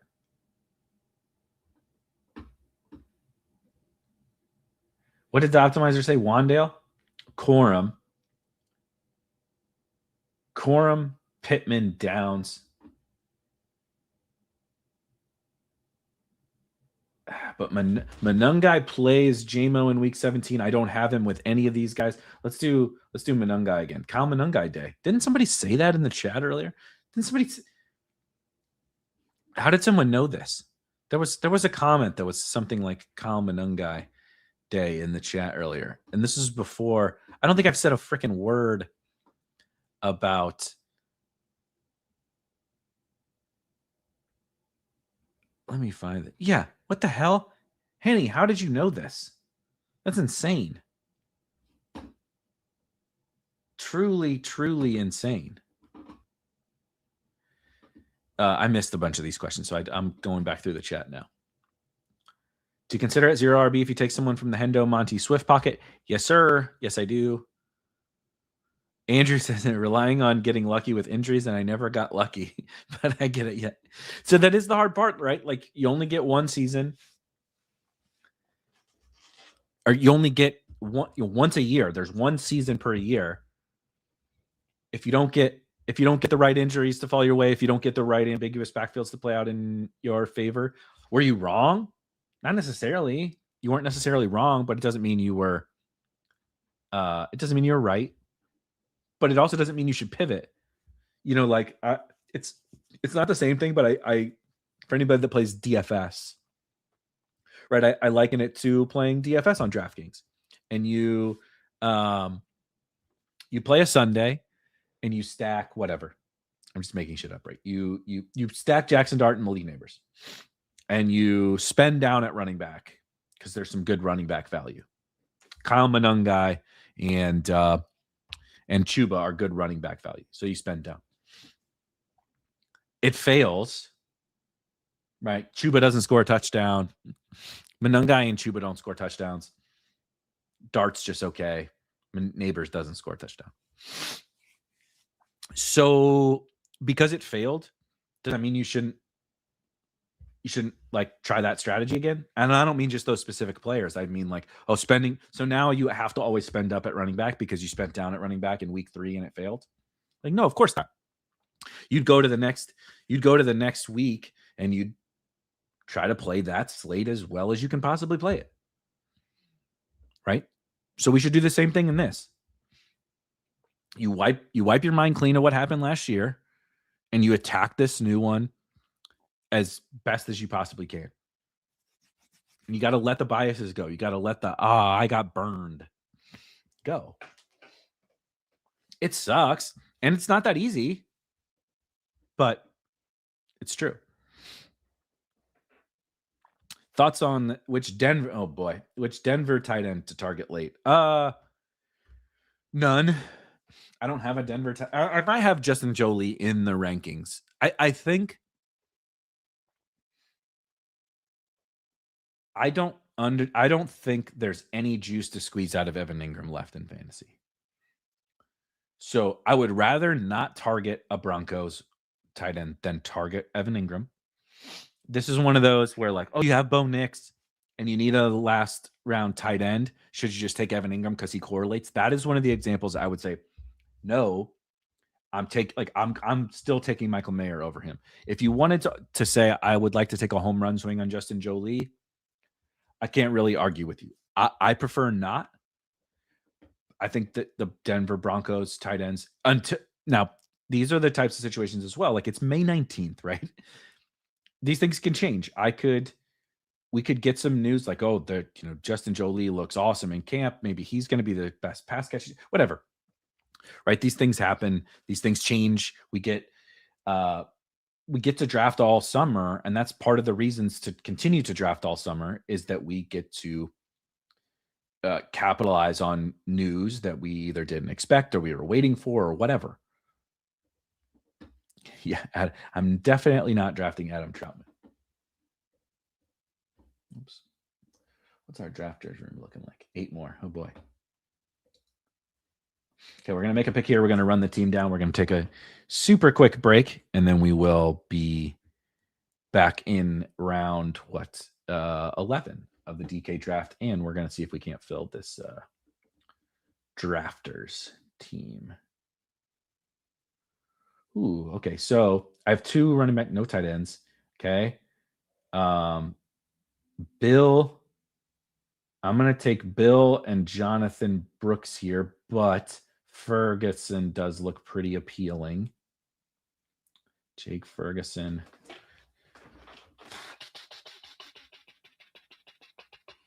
Bill, I'm going to skip Ferg, and I'm trying to load up on Jonathan Brooks, and I want to take Jonathan Brooks. So that's 11 picks of yet another zero running back team. Jamar Chase, Malik Neighbors, George Pickens, Cam Scatteraboo, Javonte Williams, Jameson Williams, Parker Washington, Dak Prescott and Jackson Dart, Kyle Monungai, Ja'Cory Krosky-Merritt, and Jonathan Brooks. All right, we're gonna take a super duper quick break, and let's see what music we got going. What music we got going on here? Let's try this.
I just recently, I think I told you guys this last week. I've been super sick, so yes, I'm drinking. I do drink a lot of water, as it generally is, but I'm extremely hydrated, and I don't know if you could hear me sniffling into the microphone. I'm sure there's some people that had to turn it off while that was happening, and I do apologize. I'm almost done. Like, I'm very clearly almost done with this cold, flu, whatever it was. But I'm at the point where, like, you're getting the final drainage and stuff going on, and I felt like I was either about to, like, sniffle for another hour and lose like 20 subscribers, or like hack up all the phlegm that was coming out. It was about to get real gross. Let's see where we're at on draft. Oh shoot! Look at that. How about that for some perfect timing? Retirement home club music. Yeah, I got all kinds of music back over here. Again, shout out Jesse Wilkins. Shout out to Rob and the Hometown Ghost Stories guys. But Jesse makes some great music that I get to use. I've had to buy Sudafed this year a few times, and my local pharmacy probably has me monitored like Jesse Pinkman. Longhorn says no more 101 for you. Yeah, no more 101. We got the 108 over here on Drafters. We'll see if we can build a zero running back team that can win on Drafters. That has been a fool's fucking errand for me the last couple of seasons. I remembered that. I can't ever keep straight all of you guys with the different, like your username on one of the sites is different from your YouTube username, which is different from your Discord username. Like I said, my brain is pretty simple, and I struggle to remember all those. Oh wow, Omar and Sadiq are here. I could double jets it up. What about running back? But so is my boy Keaton.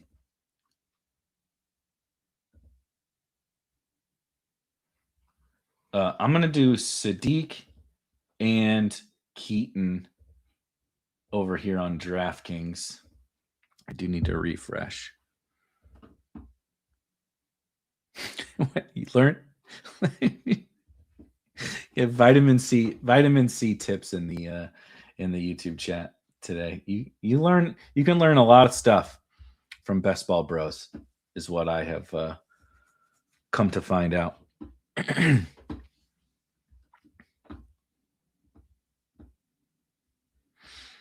Yeah, man. This is Warehouse says probably my favorite quote from all of last year. My favorite coach quote, at least from all of last year, was when we were all trying to figure out the Dallas Cowboys backfield: Javonte Williams versus Jaden Blue versus Miles Sanders versus Phil Maffa versus Hunter Lepke. Brian Schottenheimer says, I did JJ. I'm sorry, guys. I have to take Justin Jefferson again. I have 21% CeeDee Lamb and only 5% Justin Jefferson on Drafters, so I have to take him again. But the quote was, if you missed it, last year, while being asked about the backfield rotation, who fills what role, how are guys performing in camp, Schottenheimer literally listed and discussed every running back, all of those guys. He discussed every single one of them. Javonte this, Miles Sanders this, Jaden Blue this, whatever. And he gets to Hunter Lepke, and instead of giving a 3-sentence explanation for what he likes about Hunter Lepke, he just goes, "Oh, and Hunter Lepke, baller."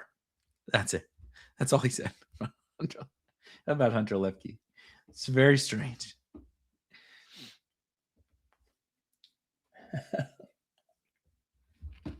One of my favorite moments from 2025. Heavy metal vitamin C.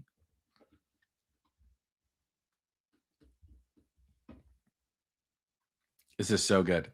Greg says every day is Monungai Day. He hasn't fumbled in 7 straight football seasons. The chat yearns for Malik Davis on this team. Yeah, the DraftKings team has a Cowboys stack that is also 0 running back, so that's probably a pretty good. Okay, Jefferson.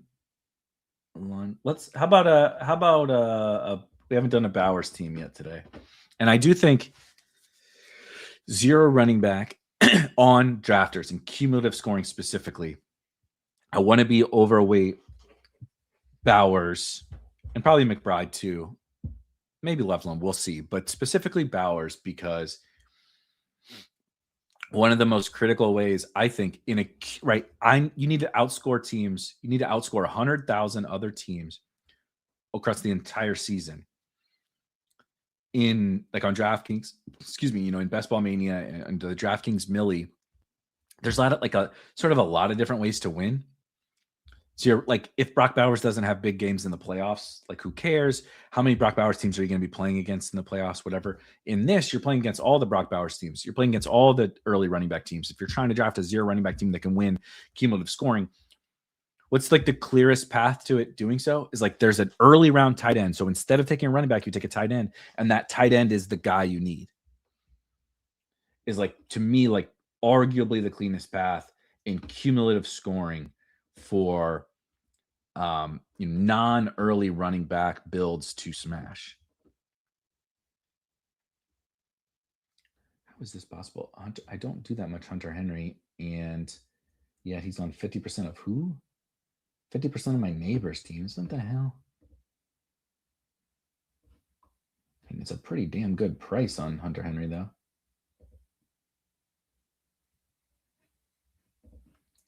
Okay, Hunter Henry it is. Where's my rank?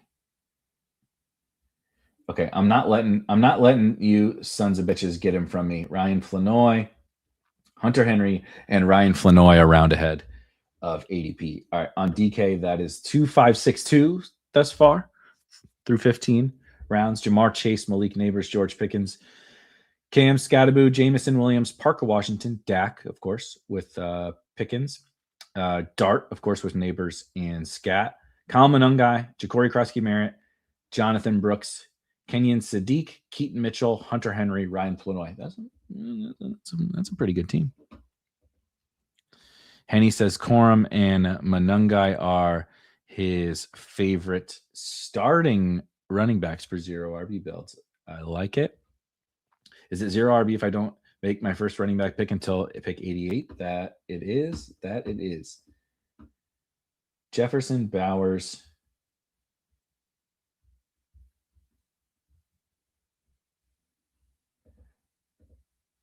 Jefferson, Bowers.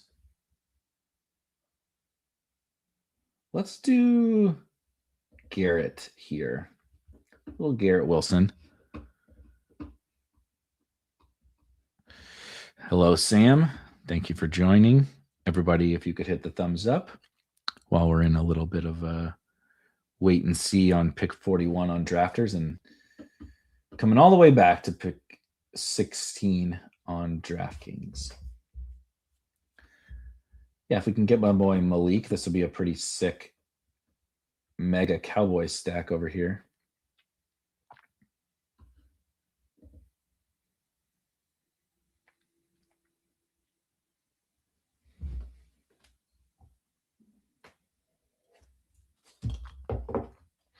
I'm pretty sad about the fact that Zay's really moving up. Such a good pick. Zay also a very good pick in zero running back teams. Just such a high floor wide receiver, also with a real ceiling. One of the best wide receivers in the NFL. Attached to Lamar. You can stack him with Lamar. How about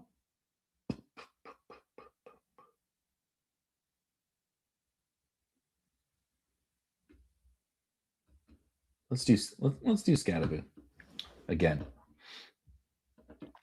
As you can see, I'm going to be well overweight on Cam Scattaboo. 40 points at tight end. Nice way to separate. That it is. So obviously, the interesting part about the elite tight ends is they're great in both formats. They're great in any format, but for such different reasons. Like the way you win with Brock Bowers and Cumulative is, again, just like he's a legendary tight end. You know, he's basically one of the best wide receivers in football, but you get to play him at tight end. The gap between him and all the other tight ends, both like high floor. He's doing it every week. He's putting up big spikes that you can't replicate, certainly can't replicate as frequently with cheaper tight end rooms. And the consistency, he's doing it every single week. You don't need to draft as many tight ends because this dude is just putting up big scores all the time. That's amazing for Cumulative. That is certainly not bad for the playoff format stuff. But what it really is in the playoff format, they can, of course, be good for advancing. But oftentimes the elite tight ends are not super great for advancing, even when they perform to expectation.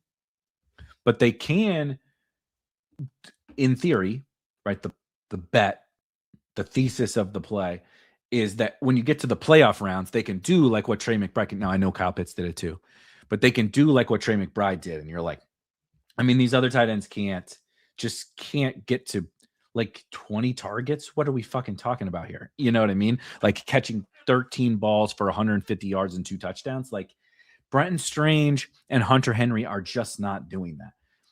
The cheaper tight ends can be like good for their price, the whole like he paid off his price type stuff. But there's just a ceiling in an individual game that you cannot access with tight ends who are ancillary weapons in their passing game compared to the Raiders have built the plane out of Brock Bowers. All right, let's see. How many tight ends? I have Sadiq and Hunter Henry.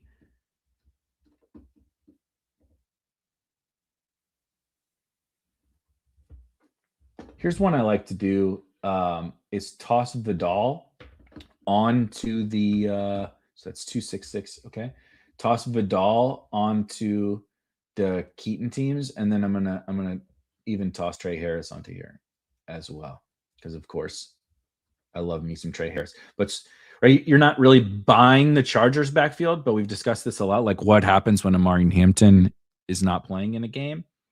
I think it's Vidal and Keaton Mitchell are both benefiting, and then Keaton can be useful regardless. So you can sort of try to, through one injury, manufacture 2 useful running backs, which is particularly helpful on teams like 0 running back teams.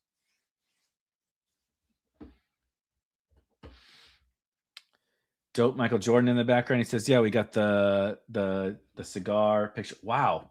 Lamar pick 56. So let's do that. Let's try out Lamar. Sorry to. Oh no, the Zay guy passed on him, so I can't be. No need to apologize. Yeah, we got a bunch of random sports stuff. I'm a very unique sports fan. Of course, I just turned 38 this past weekend, and so I'm clearly in the Jordan era of sports fan. But we got Darius Miles, we got Ozzie Smith, we got my St. Louis Blues, we got my St. Louis Billikens. Of course, we got my dogs.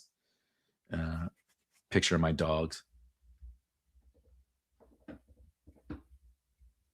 Thoughts on Kraft? I like him a lot this year, says M. Lars. I'm neutral, completely neutral.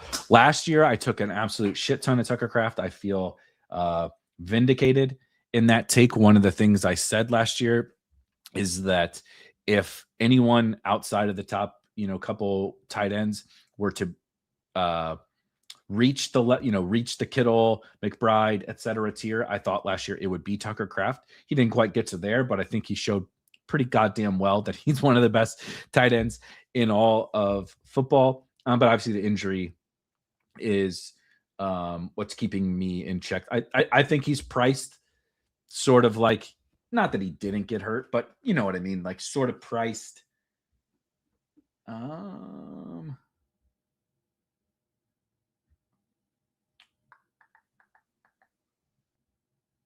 Marv, so much fucking Chuba Hubbard. Whatever, let's do it again. I'll fucking do it again with Chuba. I think Kraft is priced pretty appropriately. If he's completely 100% healthy, maybe a little bit underpriced. But I like him fine. I'm going to draft him. I mean, he's not going to be one of my like flag plants of the season at the price with the injury, but he's not going to, I'm not fading him either. No chance.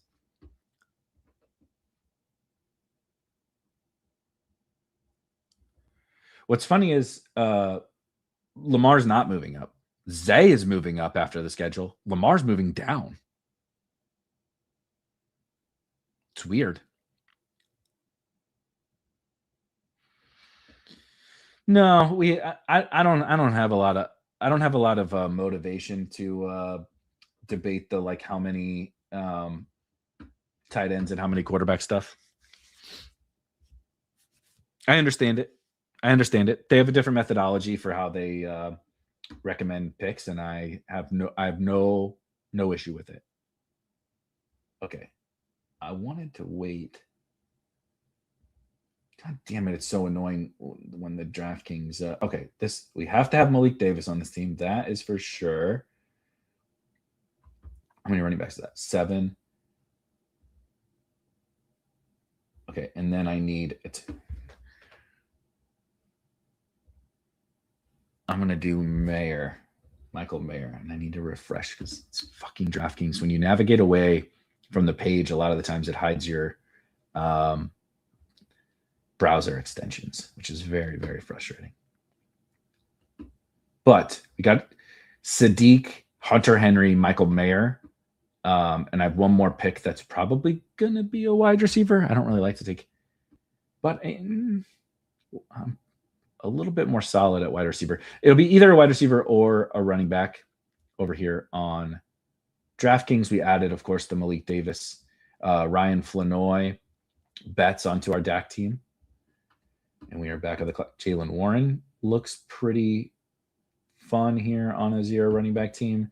Scadaboo, Chuba, Jalen Warren.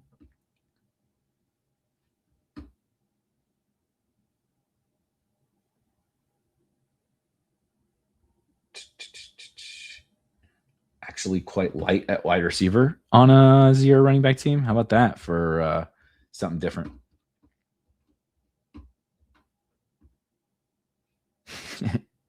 Dog's going crazy at Tebow's house and he autos Burrow. Sounds exactly like me. You're goddamn right. That is the Erik lifestyle. Dogs causing chaos. Although this one right next to me right now is sleeping. Oh, I woke him up.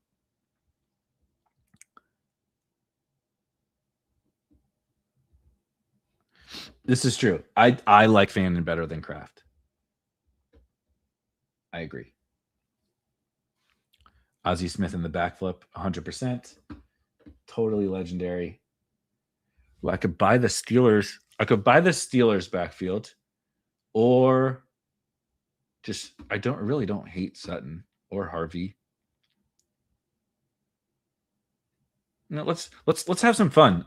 Only 2 wide receivers through 8 rounds, but it's Justin Jefferson, Garrett Wilson, and of course Brock Bowers. This is quite the different. Not a team like I would normally build, but again, in cumulative scoring, Cam Scadaboo, Chuba Hubbard, and then buying the Steelers backfield, I think is pretty appealing.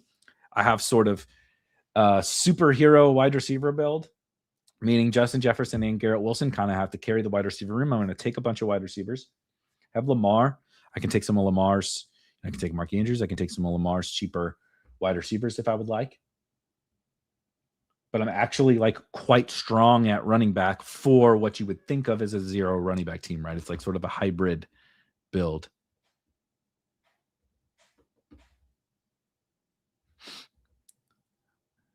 Small RV needs to put down the lettuce with lunch. How does an ant not die when a raindrop falls on it? Isn't that like a car falling on a human?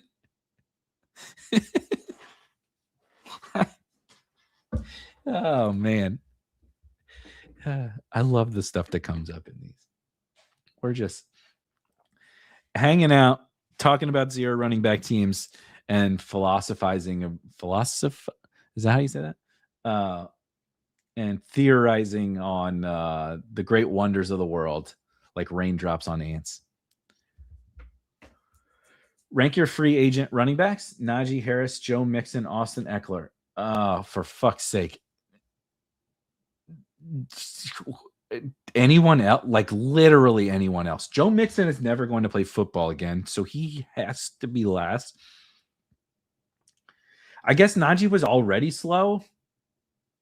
So Najee, then Eckler, then Mixon. Exactly. Thank you, M. Lars. See, I didn't know how to explain it well, but I know I've learned it before. Okay, one more. See this. Freaking DraftKings. One more. I might do the 8th running back. Manungai, Bill, Brooks, Keaton.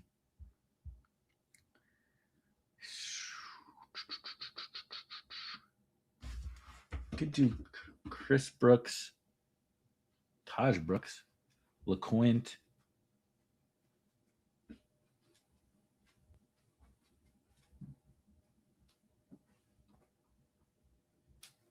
Bill. Let's do. I hate when it shrinks like this. What does the optimizer say? Oh no. Oh no. What does the optimizer say? Jordan James. All right, let's do a Jordan James team. Then I gotta make a drafters pick and see, so Ricky comes. I'm cool with this. Pearsall is a nice little addition to this team here. All right, let's run down the DraftKings team super quick. Zero running back, of course.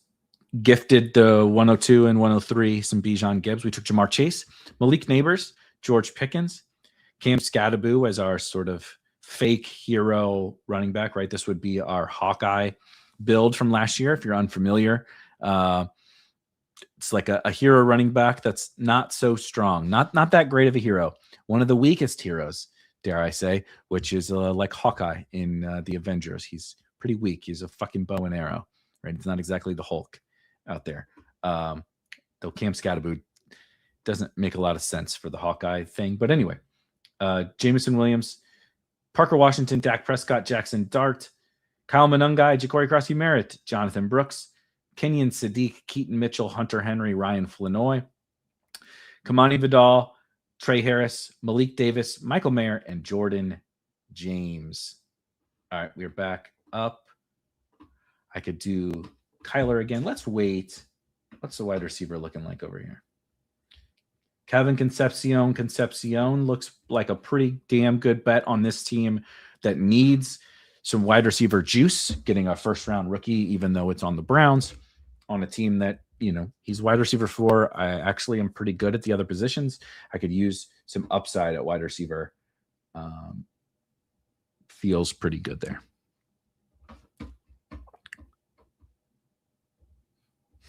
He says, I'm sitting outside drafting an Underdog and it's sprinkling. That's great. So a raindrop falling onto an ant is equivalent to us jumping in a pool. Poor ants. Deep thoughts. Yeah. I once interviewed an ant about this, and that's what he said. We are,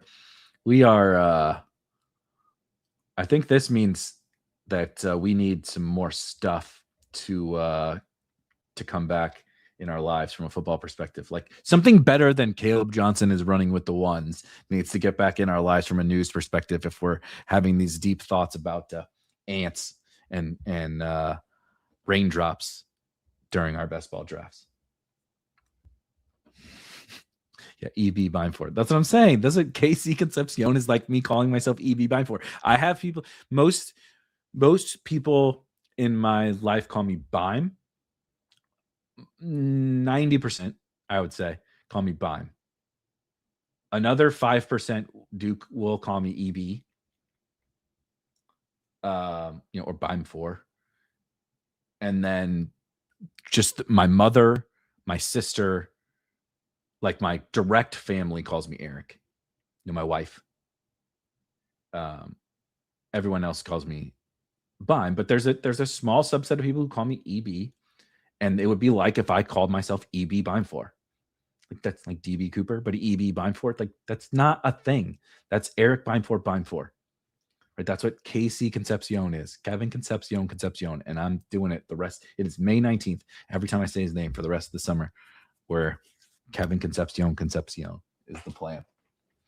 Because I may be almost 40 years old, but I am a child when you give me a stupid bit to run with. We will hammer that shit all the way into the ground.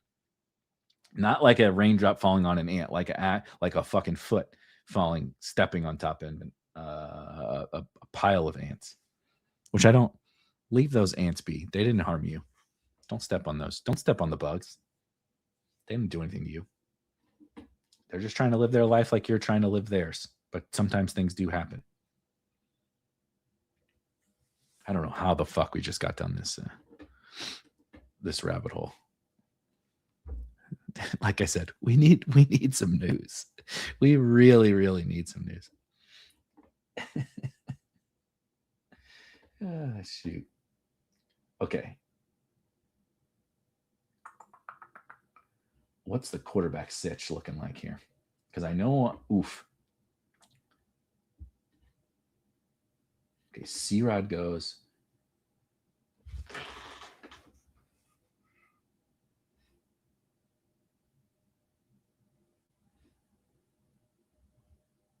Let's do a Cam Ward. Let's do a Cam. I don't have any Titans yet, but I just didn't really feel like having to fight over quarterback 2 here. I may live to regret this, given Andrews was someone I really wanted on the Lamar team. But if we don't get Andrews, the world is not over. Oh yeah, I have tons of these, and we all have things that we say wrong. I have tons. I talk for 2 hours, 8 hours a week, Tuesday through Friday, right? The amount of times I misspeak or misuse words or am grammatically incorrect is probably fucking infinite, right? But we all have some of those. Like he says, my favorite pet peeve is I could care less, in quotes, which is like, I agree. It's one thing to like just like misuse a word or something like that. Like I said, I'll probably do it in the next 10 minutes. It happens. But to specifically say the opposite of what you think. Jordan Mason.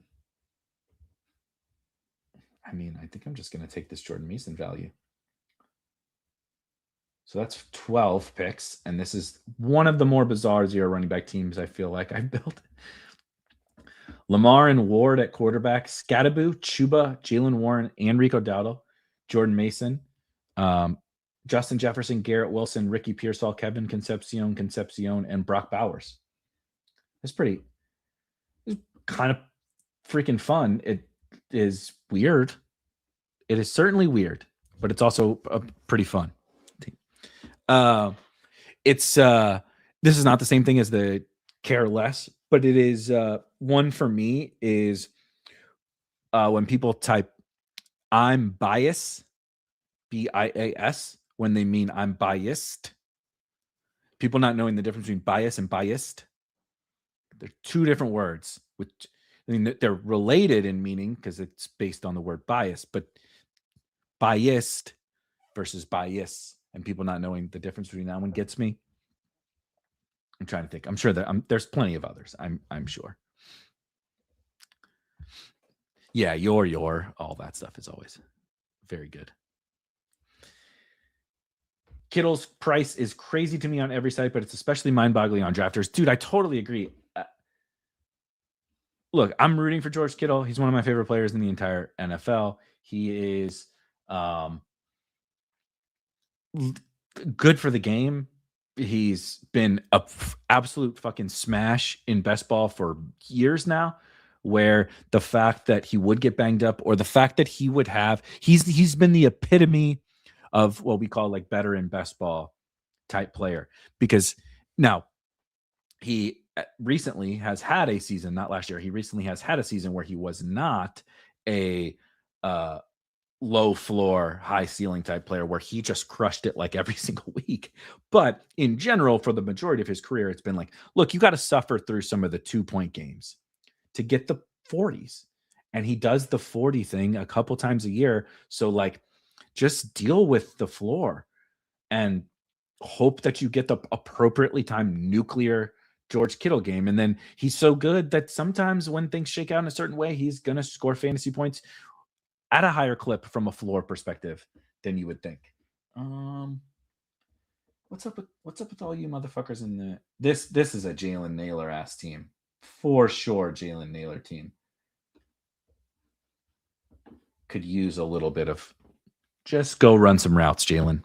Also have Brock Bowers, of course, on the team. I could have waited for Mendoza, but that's okay. We can stack the Raiders without Mendoza, and it will be just fine. But now George Kittle is older, coming off a late season Achilles tear.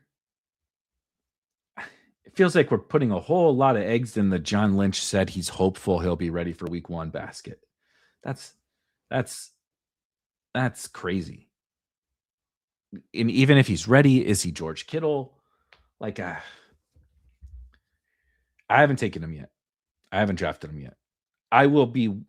Again, what is so beautiful about this game of best ball is we can change our minds. That's the beauty. It's May 19th. You don't have to have it all figured out right now. Things that I say right now, players that I talk about right now, things will change. God damn you guys in this Flanoy shit. It's so ridiculous. You guys are ridiculous. Algier, Coleman, Tesla.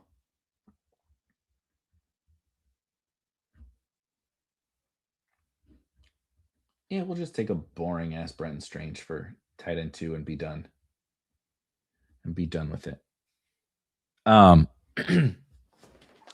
Yes, I know Gunnar Helm's available later, but I might be dabbling in a late boomer Titans wide receiver. Sorry, I got shook by pick 160 Flanoy. You sons of bitches are so annoying. We can't even have like 170. Can we all just agree that we don't push Flanoy up to the fucking 12th round already before June? Can we just have a handshake agreement on that one? Can we all just have nice things for like a month? That would be nice. Yeah, I'm willing to change my opinion on George Kittle when we get new information. I don't understand how we can have information right now that makes us feel confident enough to act on, especially as you said, on drafters and cumulative scoring. I need this guy all year to produce all year, and I'm going to take him in the top 100. That seems fucking insane to me. But again, if something changes when we get to camp and stuff, and like he's just out there rocking and rolling, he was at the Thunder Spurs game last night, sitting courtside. Good for him. I will happily adjust. And I want to root for George Kittle. And we have all summer for me to draft more George Kittle if I feel the news has changed. But I don't feel strong enough about it right now. So this one's funny. Scotchy says, irregardless kills me. I enjoy irregardless because it's like a joke and a bit. People, here's what I will say. There are definitely, and over the years have become more people who say irregardless thinking it's actually correct.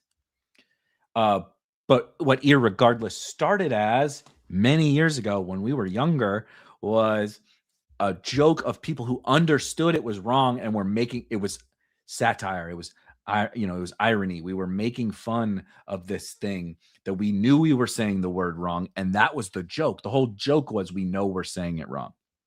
That's how it was when I was younger, when we started using it. It's like we all understand this is not how you say it. It's funny to say the wrong word. But now we've all gotten so stupid that we just use wrong words all the time. And so now maybe some people think it's real. Okay. What I want to draft is Calvin Ridley, famous last words, to go with my Cam Ward. And I think I'm going to take some Ravens rookie wide receiver shots on this team, which will be pretty fun, actually. I don't get to do it that much. But maybe I'll take like a veteran shot and a rookie shot.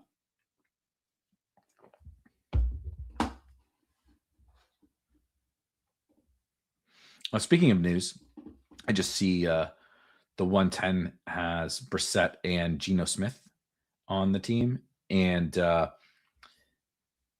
that's the kind of situation I really want to avoid for me personally. But also, I don't really think that this matters that much. But maybe it might end up mattering. Is again, I mentioned Jacoby Brissett is not reporting to OTAs because he wants more money from the Arizona Cardinals. And that doesn't feel like a great situation, considering we're drafting Jacoby Brissett in the 13th round, needing fantasy points from him. Will it get resolved? Maybe. But the Cardinals are pretty notoriously cheap as an organization. They drafted Carson Beck in the 3rd round. They signed Gardner Minshew, who's making more money than Jacoby Brissett. Okay.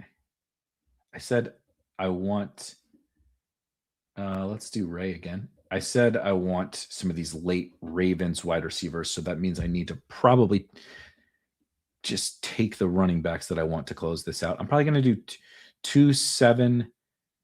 2-7-9-2 here. I can't believe the 0 running back team. I need extra wide receivers, but such is life. That's what happens when you take Lamar and Brock Bowers on it. But I do like this team. Not going to lie.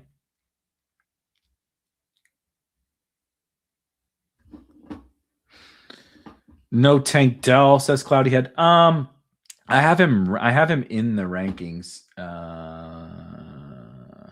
I can look it up real quick about where I have him. Look at that. Last time I was looking, it was on Drafters. 224. So Tank Dell is another difficult one for me. I'm rooting for Tank Dell. Those injuries were devastating and disgusting. Here's the problem. Other than we used to really like Tank Dell, the football player, pretty much everything is going against him from a fantasy perspective. He is a very small slot receiver. It's pretty much what he is. It's pretty unlikely he's ever just running all the routes on the outside, nor do I think we want him to be running all the routes on the outside because that's not where he's best used. So on a team that wants to run, does not want to pass, probably does not really want to get into 11 personnel all that much as it is. They drafted a second-round tight end this year while also bringing Dalton Schultz back. I struggle to see so let's say Tank is good to go. He's back. He's going to be the starting slot receiver on the Texans like he was before he got hurt. That just even that as the ceiling case is really restricting him down on a team that, again, is going to run the football. They're going to play keep away. They have the best defense in all of football. Not a particularly good quarterback in CJ Stroud. I have Tank Dell ranked, which means I have him as draftable. I just think he's like a late dart. And that's me discussing just the general flaws. Pardon? Did somebody take Malik? No. Okay. Or do I do Justice? Let's do Justice Hill on this team. Sorry, Malik. Do the Derrick Henry identity back deal. But I think Tank has a lot of hurdles before we even get to. He needs to be back to being old Tank Dell, despite 2 devastating leg injuries. That's a pretty big hill to climb as it is, just that one in and of itself. And then he has all these systematic issues that it's fine. Those everybody has issues when you're super late, but I think he's just not going to be a priority for me because he has all of his own issues. Whether it be, is he still old Tank Dell or the Texans type stuff? How many games is Beck playing this season? I mean, depends on how quickly they decide to pull the plug. I imagine they're going to be pulling the plug probably fairly early is my guess. Okay, I got to take 3 more wide receivers. Let's see. Chris Bell, Ted Hurst, I'm going to take Pat Bryant first because I'm trying to get a little bit more Pat Bryant. I think he's an interesting blend of I think he's going to be the wide receiver 3. That's my bet, at least. I think Pat Bryant is going to be the wide receiver 3. I think he came on decent as the wide receiver 3 down the stretch. They obviously liked him in the draft. He played quite a bit from the slot, which is beneficial for obviously Cortland Sutton's not really moving in there. Waddle can move in there, but it gives them some flexibility. I don't think Troy Franklin is a guy that you can comfortably move into the slot. It's funny because the smaller guys move in there, but you don't really want to be this long, rangy, skinny dude. Being small and quick is good, but you don't want to be like Troy Franklin. It's weird, right?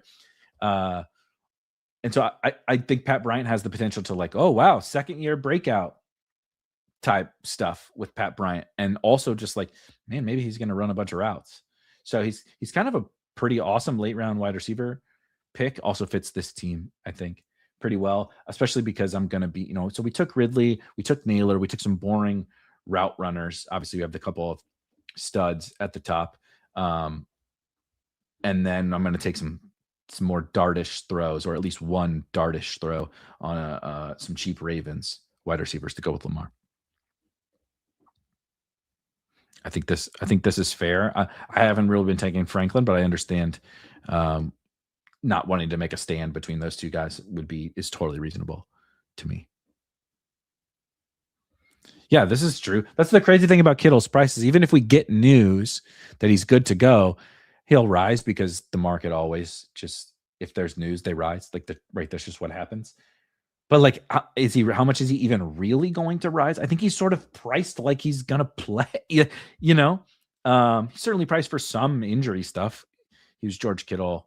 He's going in the 40s and 50s most years and stuff. So he's definitely not priced like peak George Kittle, but he's also not priced like a guy who tore his Achilles at the end of the season.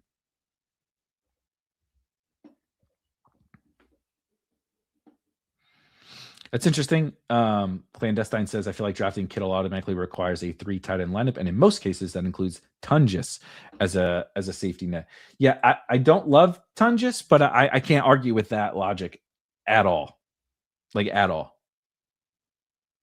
If we're buying backfields, the easiest way to potentially buy out the month or whatever that George Kittle misses, or isn't George Kittle, would be the guy who's playing now for him.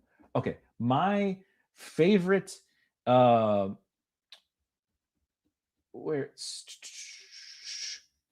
favorite of the Ravens wide receivers as of right now is Elijah Surratt. I liked him better than Jacoby Lane as a prospect. I actually quite liked Elijah Surratt as a prospect. I think he fits. I've talked about this just a little. I think he fits the Lamar and just this overall sort of new offense that they're building with the Ravens a little bit better than now. Lane fits in like we just need this big bodied boundary wide receiver. I think Surratt can be more versatile. I think he can go inside. I think he'd be best suited to move into the slot. Let Zay move around.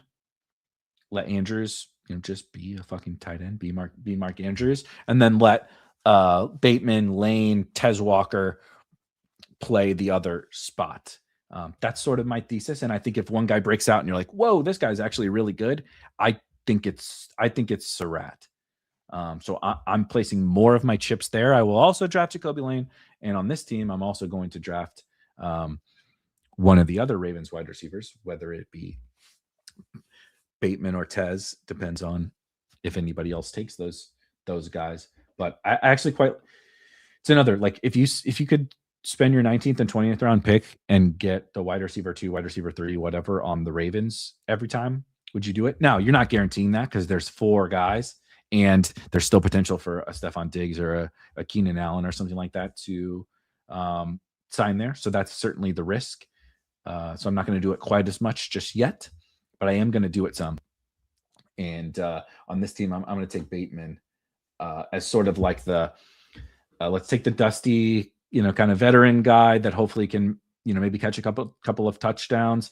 Maybe he has to hand the baton over to Elijah Surratt, of course, on this Ravens team. So that closes out our final draft over here on Drafters. As I said, come join tomorrow. I think I'm pretty positive I'll be able to start being able to give away some free tickets to the Drafters main event on every draft show we do, where we draft a team on Drafters. So maybe I can get one in the holster from today to give away tomorrow. So join us every Tuesday, Wednesday, Thursday, or Friday at 11 a.m. Eastern here, live for a couple hours every morning.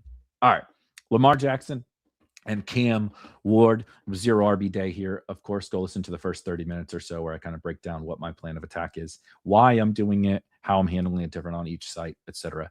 Cam Scattaboo, Chuba Hubbard, Jalen Warren, Rico Dowdle by the Pittsburgh backfield, Jordan Mason, Ray Davis, and Justice Hill. Justin Jefferson, Garrett Wilson, Ricky Pearsall. So pretty light at wide receiver actually for a 0 running back team. But that makes it a little bit different, right? A little bit unique, sort of building a kind of like quasi-robust running back room, but with Justin Jefferson, Garrett Wilson, and we'll see Brock Bowers and Lamar Jackson, of course. Ricky Pearsall, Kevin Concepcion, Jalen Naylor, Calvin Ridley, Pat Bryant, Elijah Surratt, and Rashad Bateman. Then, of course, the aforementioned Brock Bowers and Brenton Strange at tight end 2. Huhames, shout out Huhames. Thank you for joining. If you guys could hit thumbs up on the way out, I would greatly appreciate it. That's going to do it for us today. Hopefully you guys are ready for a hot 0 RB summer. And I'll be back tomorrow. I think I'm going to talk about some of the offseason news and notes. Hasn't been a ton, but there's been just enough. A little bit of stuff coming out, Coach Speak Index, and some things at camp and quarterback battles and stuff. Walk through a little bit of that. And then, of course, do what we do, right?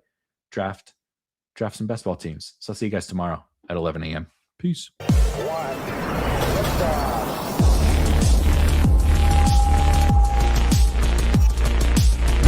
Woo! Those were some spicy takes. Want to stay up to date with all of the other spicy takes we're going to have over here at Spike Week? Why don't you press that subscribe button below? You turn notifications on, we draft a team, boom, you know about it. We have another spicy take, boom, you know about it. You can be there. You can draft with us. You want to stay up to date? That's how you do it. All right, we'll catch you later next time here at Spike Week.